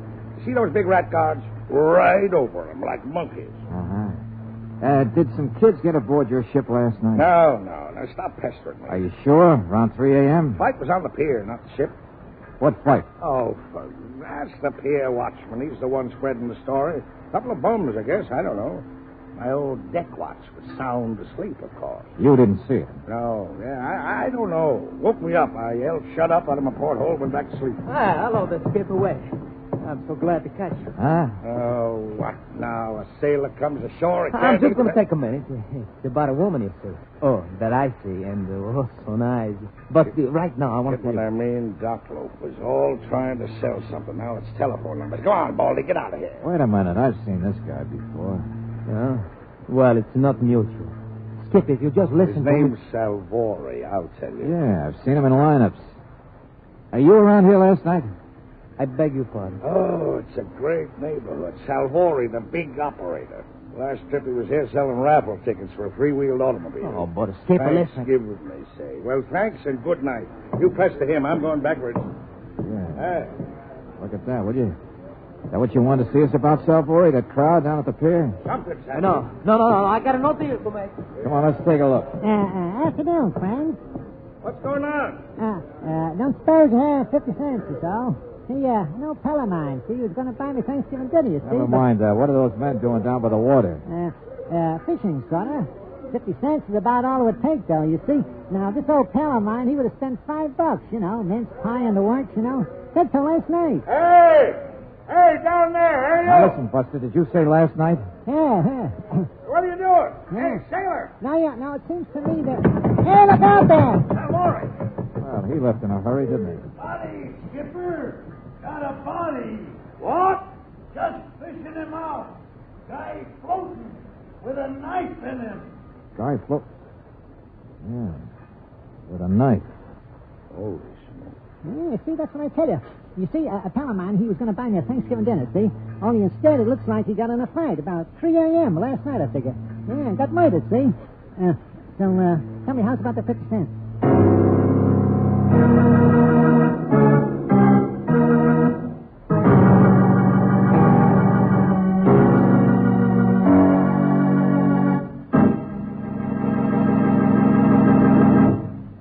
We'll return to tonight's adventure of George Valentine in just a moment. When new RPM motor oil was developed in the laboratory, it was subjected to the most rigidly controlled tests that modern research could devise, and it proved tops, the oil that doubles engine life between major overhauls due to lubrication. The next question was, would it live up to these tests in your car? Tonight you'll hear the answer from the crews of 2 actual test cars in the heart of downtown San Francisco. Following is a special transcription made during the road test period. We switch you to test unit number 1 and research supervisor Carl Watson in San Francisco. We are making rather slow progress heading west along Market Street. Test unit number 2 is behind us in the traffic. We're driving under the same kind of stop-and-go conditions that you do, the toughest kind on engine wear. It's our job to see if new RPM will back up our laboratory findings. I'll switch you now to Research Engineer Bob Burchell in Unit Number 2. He'll tell you about these special cars and the data we are recording from the instruments. Go ahead, Bob. This is Bob Burchell. The engines in this test car and test unit number 1 ahead of us are both equipped with irradiated piston rings, just like those in our laboratory test engine. They also have Geiger counters attached so that we can hear and record wear as it actually takes place. We are making a comparison test. Test Unit 1 is using new RPM, but in this car we have a well-known conventional oil in the crankcase. It is one of the best premium type oils. Naturally, I can't reveal its brand name. Now I'll hold the microphone closer to the Geiger counter, which detects minute particles of metal as they wear off the irradiated piston ring. Hear that rapid clicking? That means a comparatively high rate of engine wear. Now I'll switch you back to Carl Watson for a comparison with new RPM motor oil. Come in, test unit number 1. This is Watson again. You hear that slow click of the Geiger counter? That is an outstanding low wear rate count. It's new RPM under the same conditions as the premium type oil you heard about a moment ago. Day in and day out, mile after mile, the counters have clicked off the same story. The results we got in the laboratory tests on new RPM motor oil are checking out on the road. Proved in the laboratory, supported in severe road service. That's new RPM motor oil.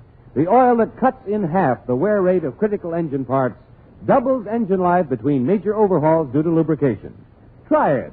Sold with a money-back guarantee of satisfaction at independent Chevron gas stations and standard stations, where they say and mean, we take better care of your car.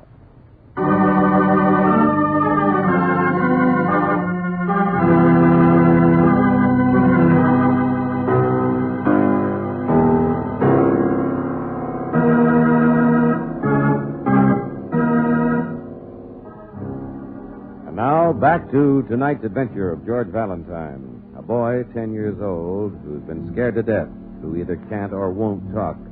Well, if your name is George Valentine, you begin to understand the reason when you see the neighborhood in which he was picked up by the police. You understand a good deal more when you see that the body of a man has been fished out of the water off the pier. Yes, now it's certainly a case for Lieutenant Riley. Oh, but what a case. They don't get solved around here, my friend. They just happen. Okay, Riley. Did your boys pick up that bum, the guy who sniffed? Oh, he won't know anything. Nobody does. The name of the corpse is Lefty Sims. Well, you seem to know something. Well, everybody knew him. He's a common thief, that's all. Few big jobs, but nothing to steal down here. He usually worked the city. This wasn't his territory. Your doc says the time's about right. Been dead since last night, around 3 or 4, maybe. Killed and then tossed in the water. What about the pier watchman? He covers 5 warehouses. How could he see anything? And everybody off duty for the holiday. Hey, wait a minute. Huh? Riley, what's this stuff? Where the fight happened? It's a spot of blood, I figure. No, look. Look closer. Powder. Little pieces of broken glass. What? Hey, here's some more of it. Yeah. Oh, Doctor. Huh? Yeah, Doc, come over here, will you? Yeah, sure, Lieutenant. You thinking what I am, Riley? Yeah. What is it? Hey, here, take a look. White powder. And on a pier where boats... No, it's not. Huh? Talking about dope, aren't you? Yeah. Yeah, don't think so. False alarm, huh, Doc? Well, it might explain why there was a fight, what was going on out here. Something of value. Yes, of course. Smuggling, you think, huh? Peddling? Or... Yes, I'll do the thinking, Doc. You myosin, perhaps. Something like that. I can run a test. Oh, my. Valuable. Didn't I say that? Drug. Drug of some kind. Cure people instead of making them sick. Worth a lot more than dope, too. Easier to market. Yeah, same thing. Only more in the big time. Did that watchman say there were any kids on the pier last night? Valentine, I'm trying to get the doc here to talking me. Did the watchman see any kids?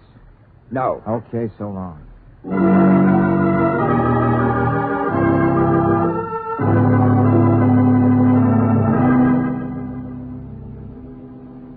Wish I could help you, Miss Brooks. It's all right, Mr. Murphy. Come on, Sonny. The settlement house here is pretty badly undermanned. The cleaning woman will be back tomorrow. She might know something about the bar here. but in this Well, neighborhood... thanks again. Come on, Sonny. Car's parked over this way. Brooksy! Well, it's about time. Come on, get out of the street, you and the kid. What? Never mind, any place. Here, duck in the alley. In this neighborhood, Angel, I don't want to... Who's that? I don't know. Packing crate, you can't see. He's gone now. George, what's happened? What's going on? Simple, Brooksy. Nice, simple case.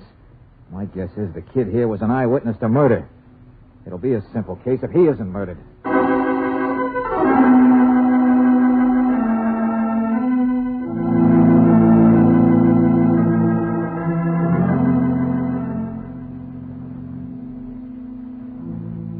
Oh, kid, please talk. Please tell me, will you? What did you see last night?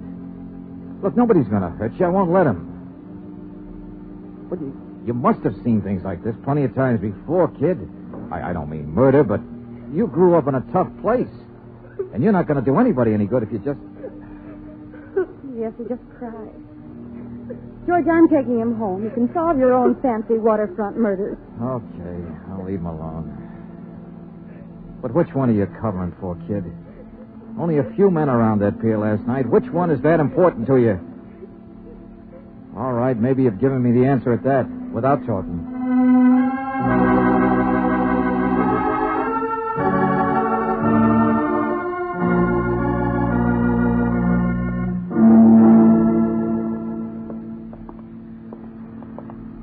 Says you. You admitted you saw your old pal Lefty, didn't you, before he was murdered? I tell you. Come on, Riley, along the deck Now, here. look, I promised me a nice Thanksgiving dinner, you see, Lefty does, see? Come past walking up to the pier and never come back. But didn't he say who he was coming out to meet? Didn't he? Here we are, Riley. Let's go in here. Hey, Skipper, this your cabin? What? Oh, no, mine's forward a ways. It's all right, the owner's cabin. Nobody ever used it. Just want a place to talk. Already said all I'm going to say. Come on, you two, Skipper. The name is Stogue, isn't it? Yeah. Well, wait a minute. Here's the other one. Bring him in here, Sergeant. Let go, baby. Let go. Mr. Salvori. Now I have to stand rats on my ship, eh? Picked him up in the neighborhood, Skipper. That's all for now, Sergeant. What about the kid, Valentine? Oh, he's all right, Riley. I left him in my car out on the street. So because my name is Salvori, you think... You were around here last night, too, weren't you? Yeah, always around. Us dock loafers with deals. Yeah, but don't try to cover up so much, Skipper. What? Now, listen, all of you. We can't find anybody else with a chance of being out here last night but you three. I was on my ship talking to this peddler. I said don't cover so much. Salvori's a friend of yours. Sure, everybody's a Salvori's friend. Except the law. Now, look, this is a smuggle case. A what? Not on my ship. I've never brought it. Lefty, the man who was killed, knew his way around the city. Salvori, you're the big waterfront middleman. And, Captain, you've got a boat. See what I mean? Cops, they got brains. Enough to spot an ideal setup for smuggling.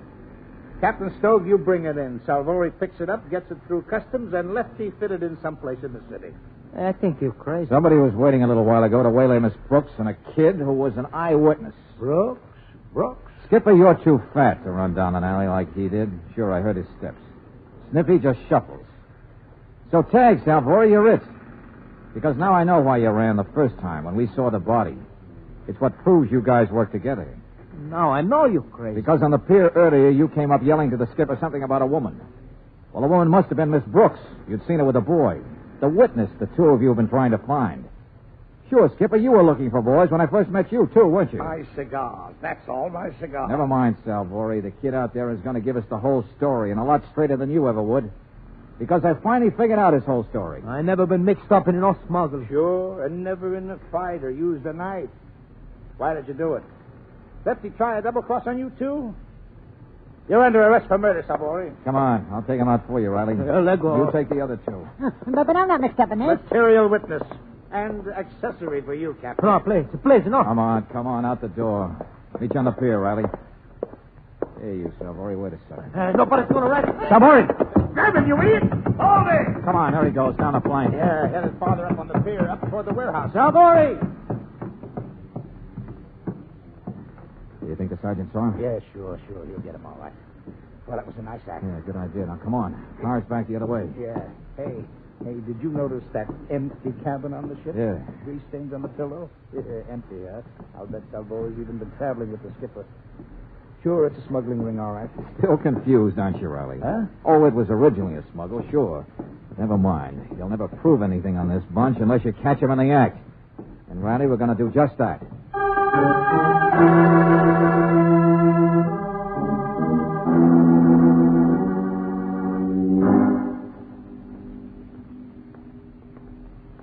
Well, it's the only car in the street. Uh-huh. We're close enough. But it's been 5 minutes already, Valentine. If this hunch of yours is going to pay off, it better Gotta start. give us time to run the other way, hasn't he? I don't see how you can... Oh, no, I didn't expect a gun. Come on, around the side of the building. That's my car, Riley. I hope somebody's going to pay for it. Hold it. There he is. You're wasting your time, Skipper. The car is empty. You hear me? The kid's uptown. It was a trap, Skipper. Careful, he's got the corner of the building there to get behind. The only one who'd stick his neck into our trap is the one who did the stabbing, right? The one who has to get rid of the kid, the witness. So we don't even need to ask the kid now, do we? Look out! I got him.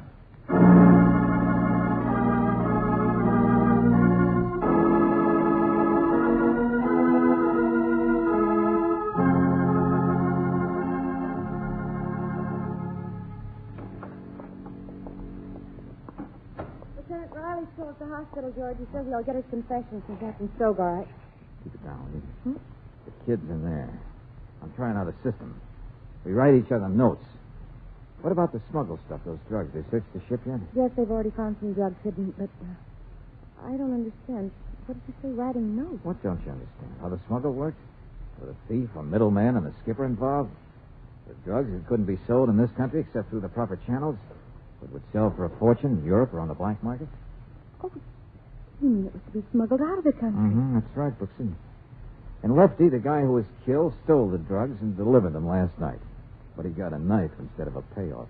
And the kid saw it. But, George, you mean the boy talked? He's all right? I guess he will be.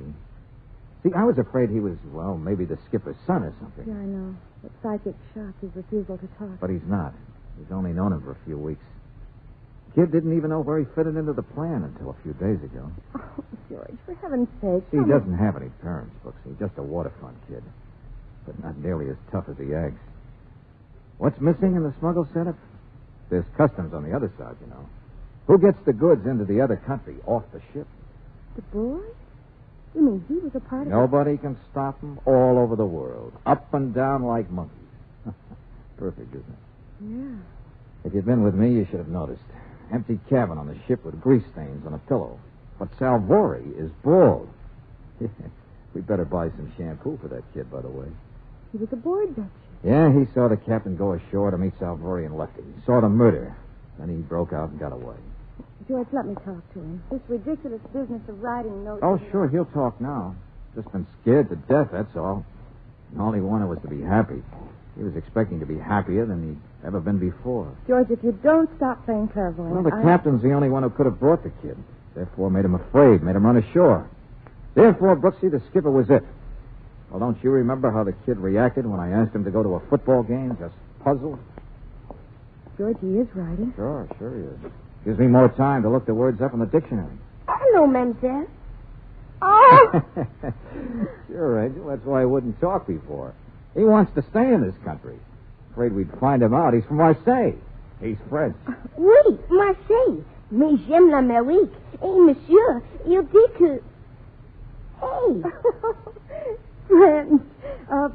Here, give me the pencil. And the dictionary. You think you could stand a turkey dinner, George? Turkey? Oui. You see? One language. I guess it is Thanksgiving, isn't it? And now we got a pilgrim on our hands, Angel.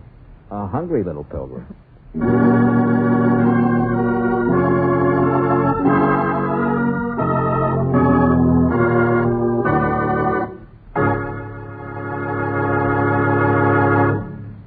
Tonight, earlier in the program, you heard how road tests jibed with laboratory results in the development of new RPM motor oil.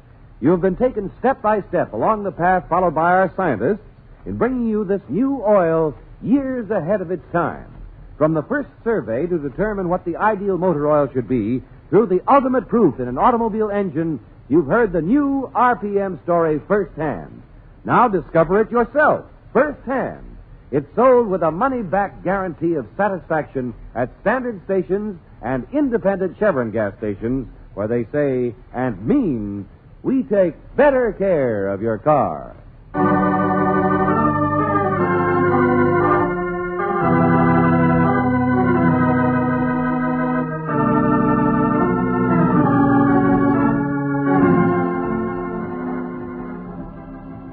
Tonight's adventure of George Valentine has been brought to you by Standard Oil Company of California on behalf of independent Chevron gas stations and standard stations throughout the West.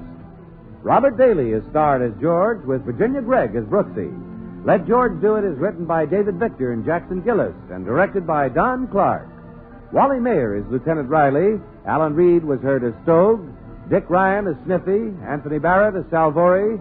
Jeffrey Silver as Shorty. And Stephen Chase as the Doctor. The music is composed and presented by Eddie Dunstetter. Your announcer, John Heaston. Listen again next week, same time, same station, to Let George Do It.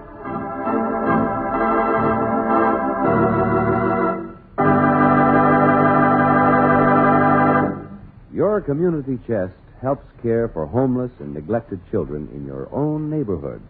Community Chest Child Care Centers operate year-round. This year, make sure you give enough to your community chest to help all year. This is the Mutual Don Lee Broadcasting System.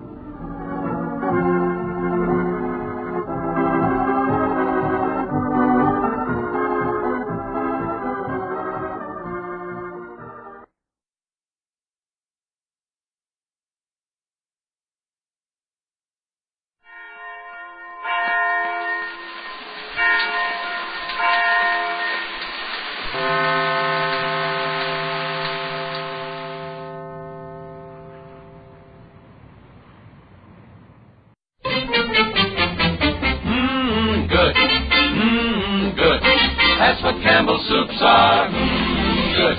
From Hollywood, The Campbell Soup Show, starring Jack Carson.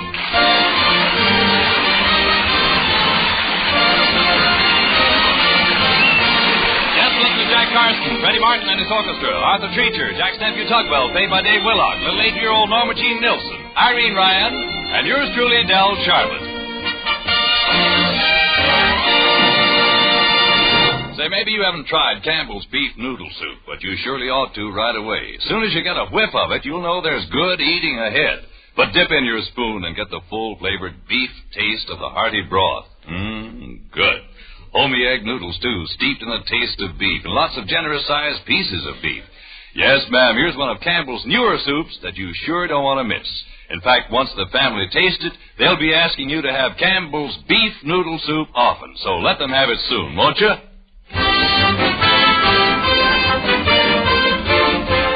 It's time now to look in at 22 North Hollywood Lane and see what's happening to Jack Carson.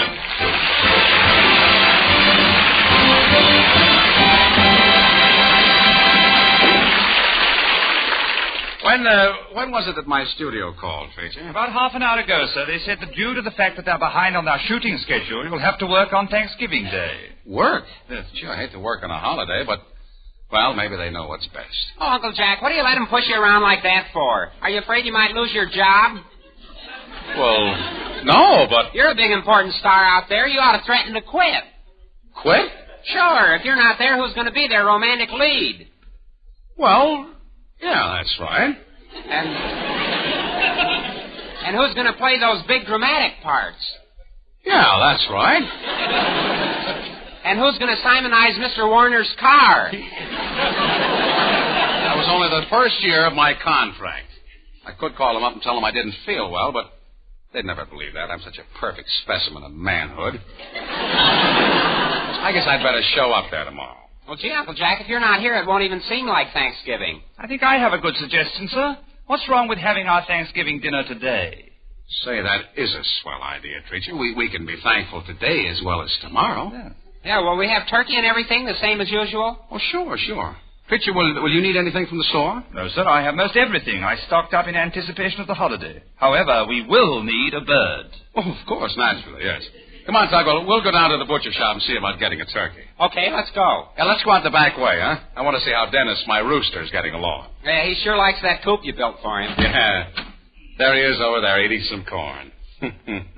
Here, Dennis. He certainly knows his name. I'm glad I thought of calling him Dennis after my friend Dennis Morgan. Look how he struts when he hears his name. This is the smartest rooster I ever saw. He walks like Dennis Morgan, and he acts like Dennis Morgan. I wonder if I could teach him to sing like Dennis Morgan. Well, from the squawks I've heard out of that rooster, it'd be easier to teach him to sing like you.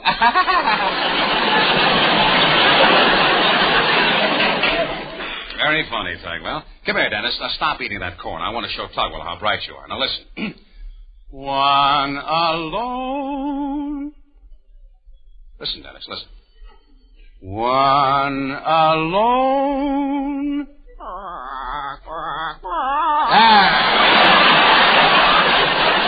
Did you hear that, Tugwell? Gee, he did it. Sure, I'll try some more. This would be a magic world to me if you were more. If you were more. Eat some corn, Uncle Jack. Well, anyway, he's a very intelligent bird. We must remember to buy him some chicken feed while we're shopping.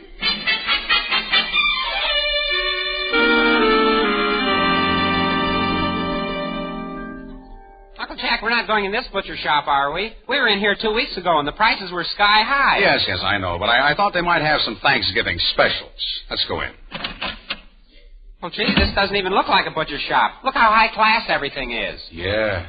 It's the first time I ever saw a chopping block trimmed in mink. Here comes the same salesman we had before. How do you do? My name is Finley. Oh, hello there. I remember you. Yes, I was just doing a little Thanksgiving shopping. Fine. Now, if you'll just be seated, Hey, look what's stopping out in front. An armored car. Oh, yes, pardon me. This is an important occasion. Gee, and they got 2 guards with machine guns. Yeah, and they're throwing a red carpet across the sidewalk. And look, here come 2 guys in gold braid with trumpets. Please, gentlemen, stand at attention and remove your hats. What was that all about? That was Swift and Company delivering a half-pound of weenies.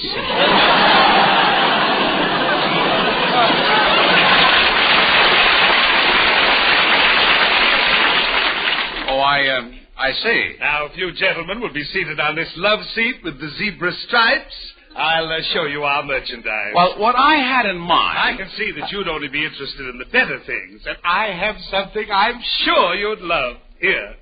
12 pieces of Canadian bacon arranged in an exquisite necklace design.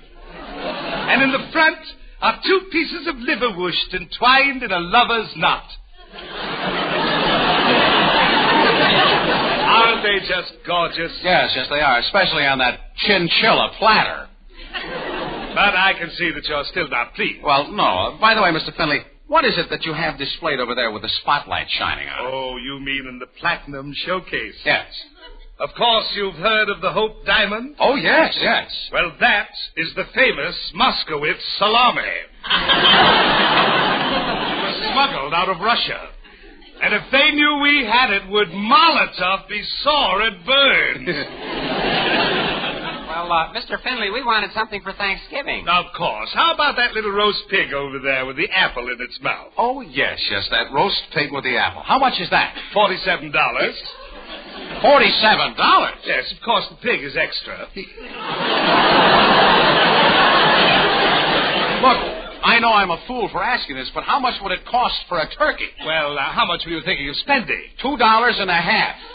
$2.50? Yes. What can I get for that? Do you see that little giblet lying there on the counter? Yes. Well, as you walk by, we'll let you feel it. Come on, Tugwell. Yeah, this place is too rich for our blood.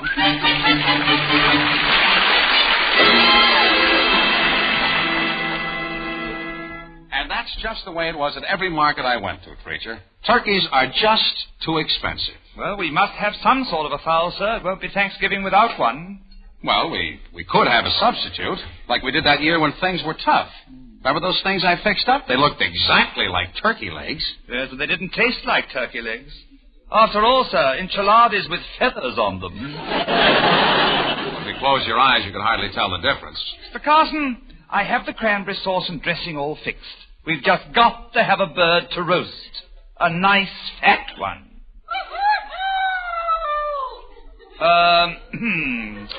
Mr. Carson... Preacher, the answer is no.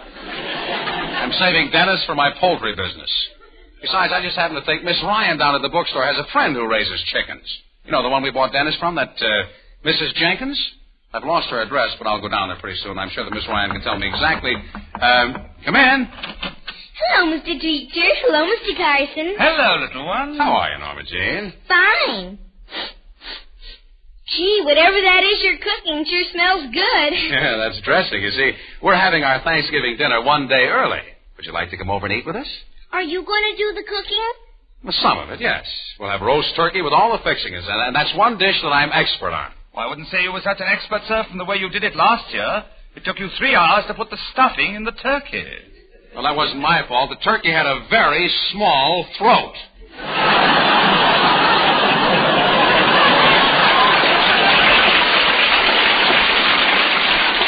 Besides, every time I got a spoonful ready, she backed away from me. I told you that wasn't the correct way to do it, sir. Treacher, please. Where I come from, we know all there is to know about cooking. That reminds me, Mr. Carson. Last week you were telling me the story of the first Thanksgiving. Oh, yes, that's right. I wasn't I? Well, according to my history book, what you told me about the Pilgrims is wrong. Well, I told you they landed on Plymouth Rock. But Plymouth Rock is in Massachusetts, not Milwaukee.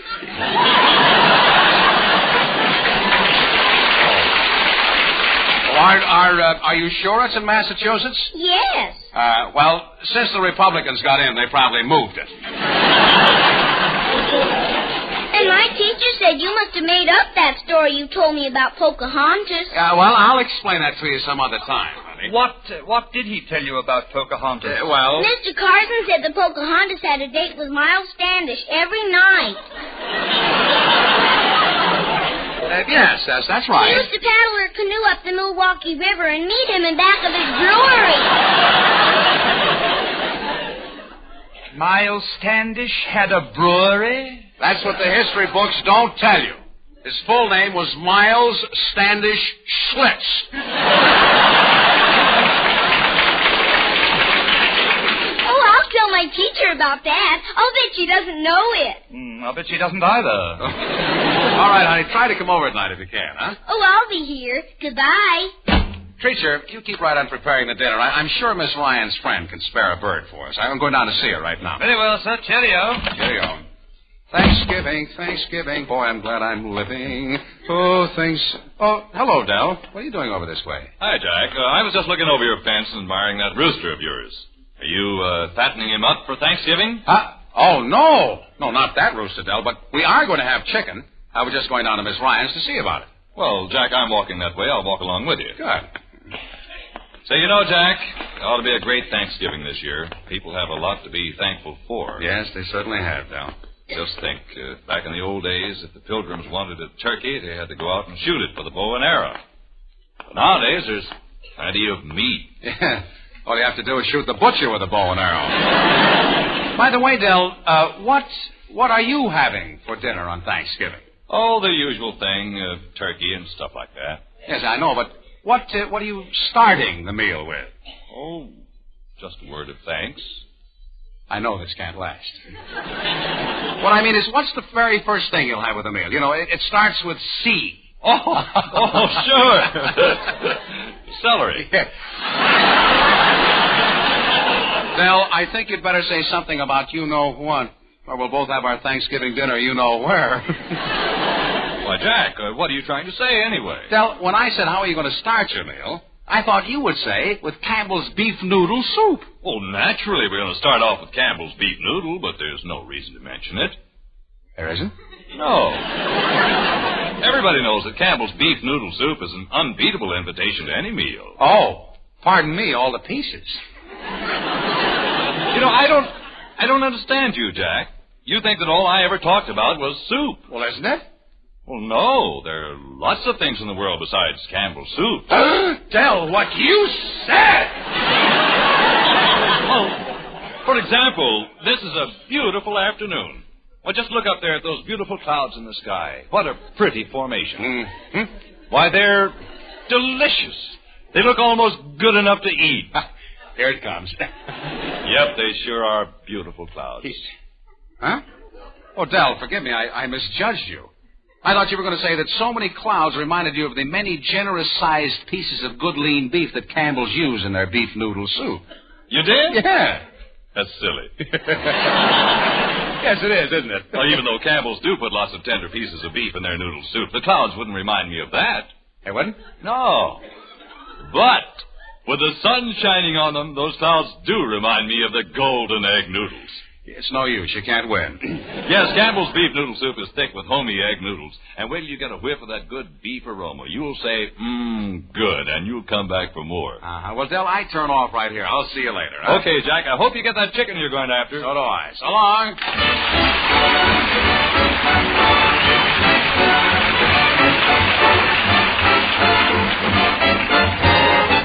A moment now with the magic music of Freddie Martin. Here are the Martin Men and My Heart Goes Crazy.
Gee, I hope Miss Ryan is in her store. She's got the address of that Mrs. Jenkins who raises chickens.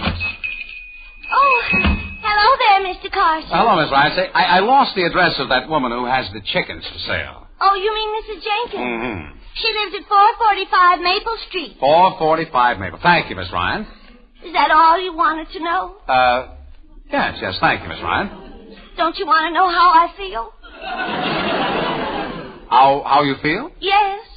A woman could be ready to die and nobody would ask her how she felt. Oh, I am sorry. How are you feeling, Miss Ryan? Oh, I guess I'm about as well as could be expected. Well, that's good. Or is it? I mean, I don't know. No, it isn't. I just seem to be cold all the time. Yes, well, I've got to go over and see about getting a chicken. It all began about a week ago. I started shivering and shaking all the time. Yes. Well, I've got to go over... I went to 6 doctors, but they didn't do me any good. I was still cold. Still cold, huh? Well, I've got to go over and see about getting a chicken. Then I went to another doctor, and he found out what was causing this. Now I'm not cold anymore. What did he give you? Give you some pills? No, a suit of long underwear.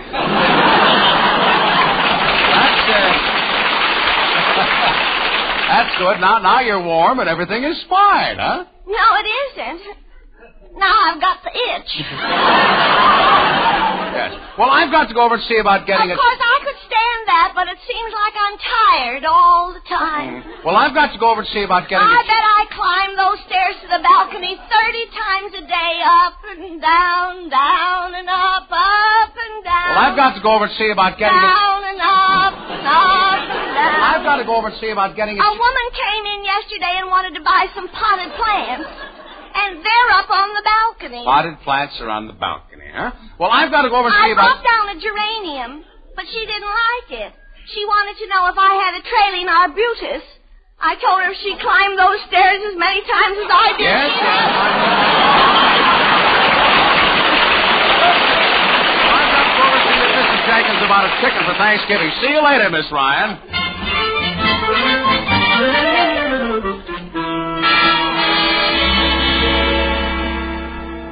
But when I got to Mrs. Jenkins' Tracer, she didn't have one chicken left. They were all sold. It's getting late, Mr. Carson. If you procrastinate any longer, there won't be any dinner. Yeah, Uncle Jack, I'm getting hungry. All right, so am I, but what are we going to do? There's only one thing to do, sir. There's that rooster of yours out in the backyard. You mean Dennis?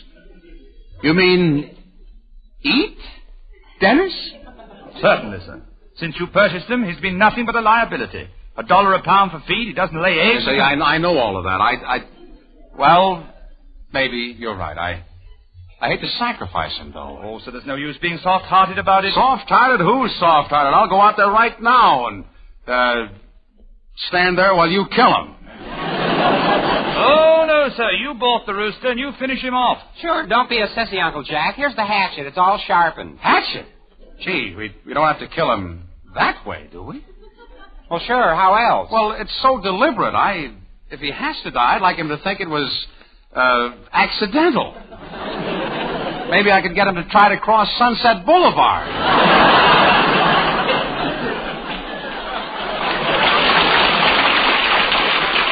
Uncle Jack, you're just stalling. Yes, sir. Now take the hatchet and go out there and get it over with. All right. I'm going. Don't push me, fellas. Oh, there he is. I'll hold the hatchet in back of me.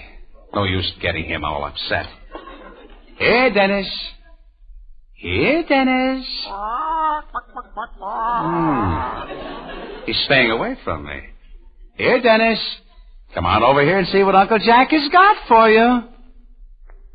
Gee, I feel like a criminal. Why did I have to name him after Dennis Morgan, anyway? This is like bumping off my best friend. Oh, gee.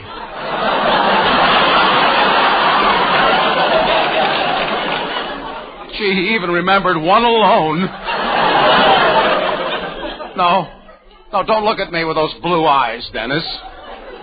Why didn't I name him Humphrey? Would have been a pleasure then.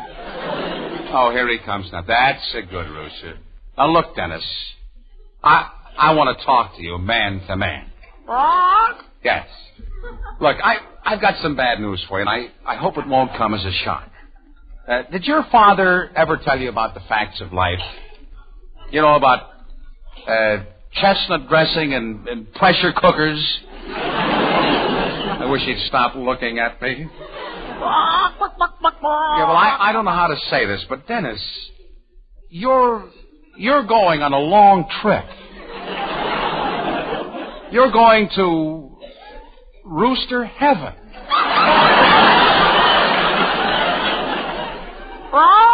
That's right, heaven. You have led a clean life, haven't you? You'll be happy there. The barnyards are lined with gold, and there's harp music and chicken every Sunday. Oh, no! No, I didn't mean that, Dennis. Now, come on over here, Dennis. Just put your head down on this piece of wood like that and quit looking at me. Oh, gee, trust me like a mother. Gosh, I can't do this so suddenly. It seems so heartless. Somebody ought to say a few words or something. Dearly beloved, we are gathered here to pray.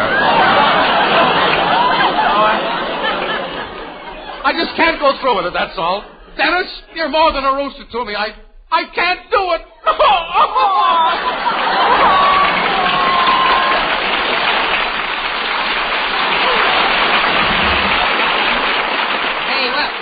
What's taking you so long, Uncle Jack? Haven't you chopped his head off yet? No, and I'm not going to do it either. Well, then take him down and let the butcher do it. Oh, no, I can't. Wait a minute. That does give me an idea, though. I could take Dennis down alive and trade him for a chicken that's already dressed. That way I won't feel so guilty. Come on, Dennis. We're going out of the butcher shop right now.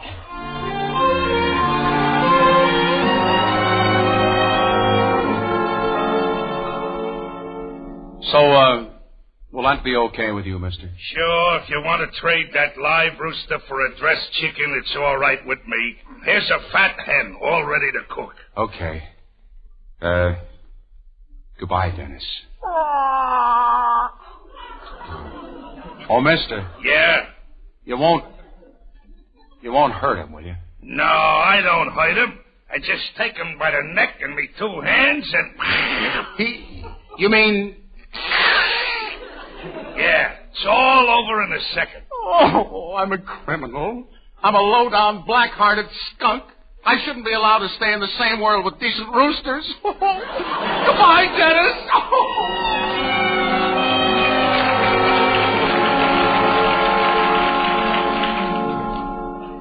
Well, sir, shall I begin preparing this hen you brought home? Mr. Carson, I said, shall I begin preparing this hen you brought home? Oh, I just don't care. Gee, Uncle Jack, was that butcher you took Dennis to a real tough guy? Oh, yes. Absolutely, without any feeling whatsoever.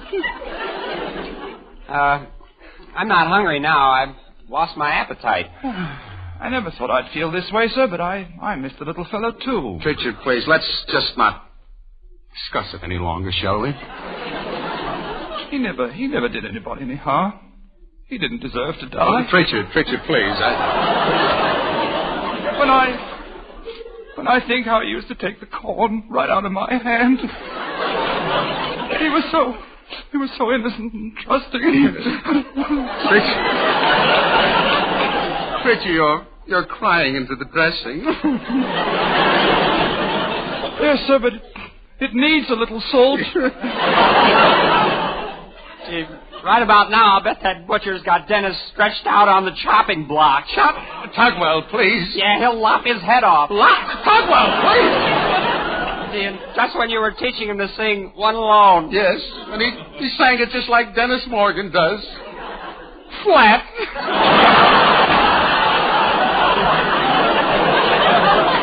Yeah. And now he's going to have his throat cut. Oh, I can't stand it any longer. Preacher, give me my hat. I'm going back to the butcher and see if I can get Dennis back. Oh, I hope I'm not too late. So do I, sir. Hurry, sir.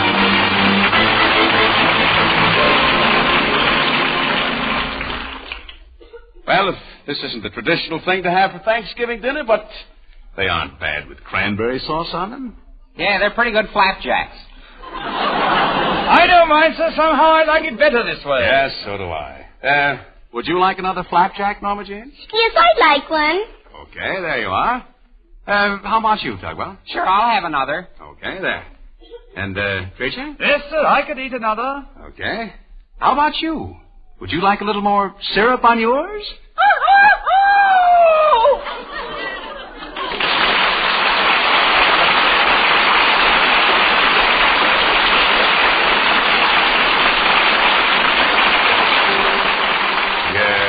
It's a good day for singing a song, and it's a good day for moving along. Yeah, yes, it's a good day.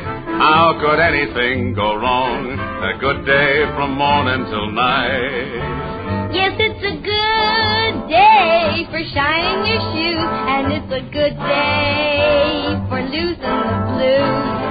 Everything to gain and nothing to lose, 'cause it's a good day from morning till night. I said to the sun, good morning, sun. Rise and shine today. You know you've gotta get going if you're gonna make a showing. And you know you've got the right of way. 'Cause it's a good day for paying your bills. And it's a good day for curing your ills. So take a deep breath and throw away your pills. 'Cause it's a good day. Yes, it's a good day. Yes, it's a good day from morning till night.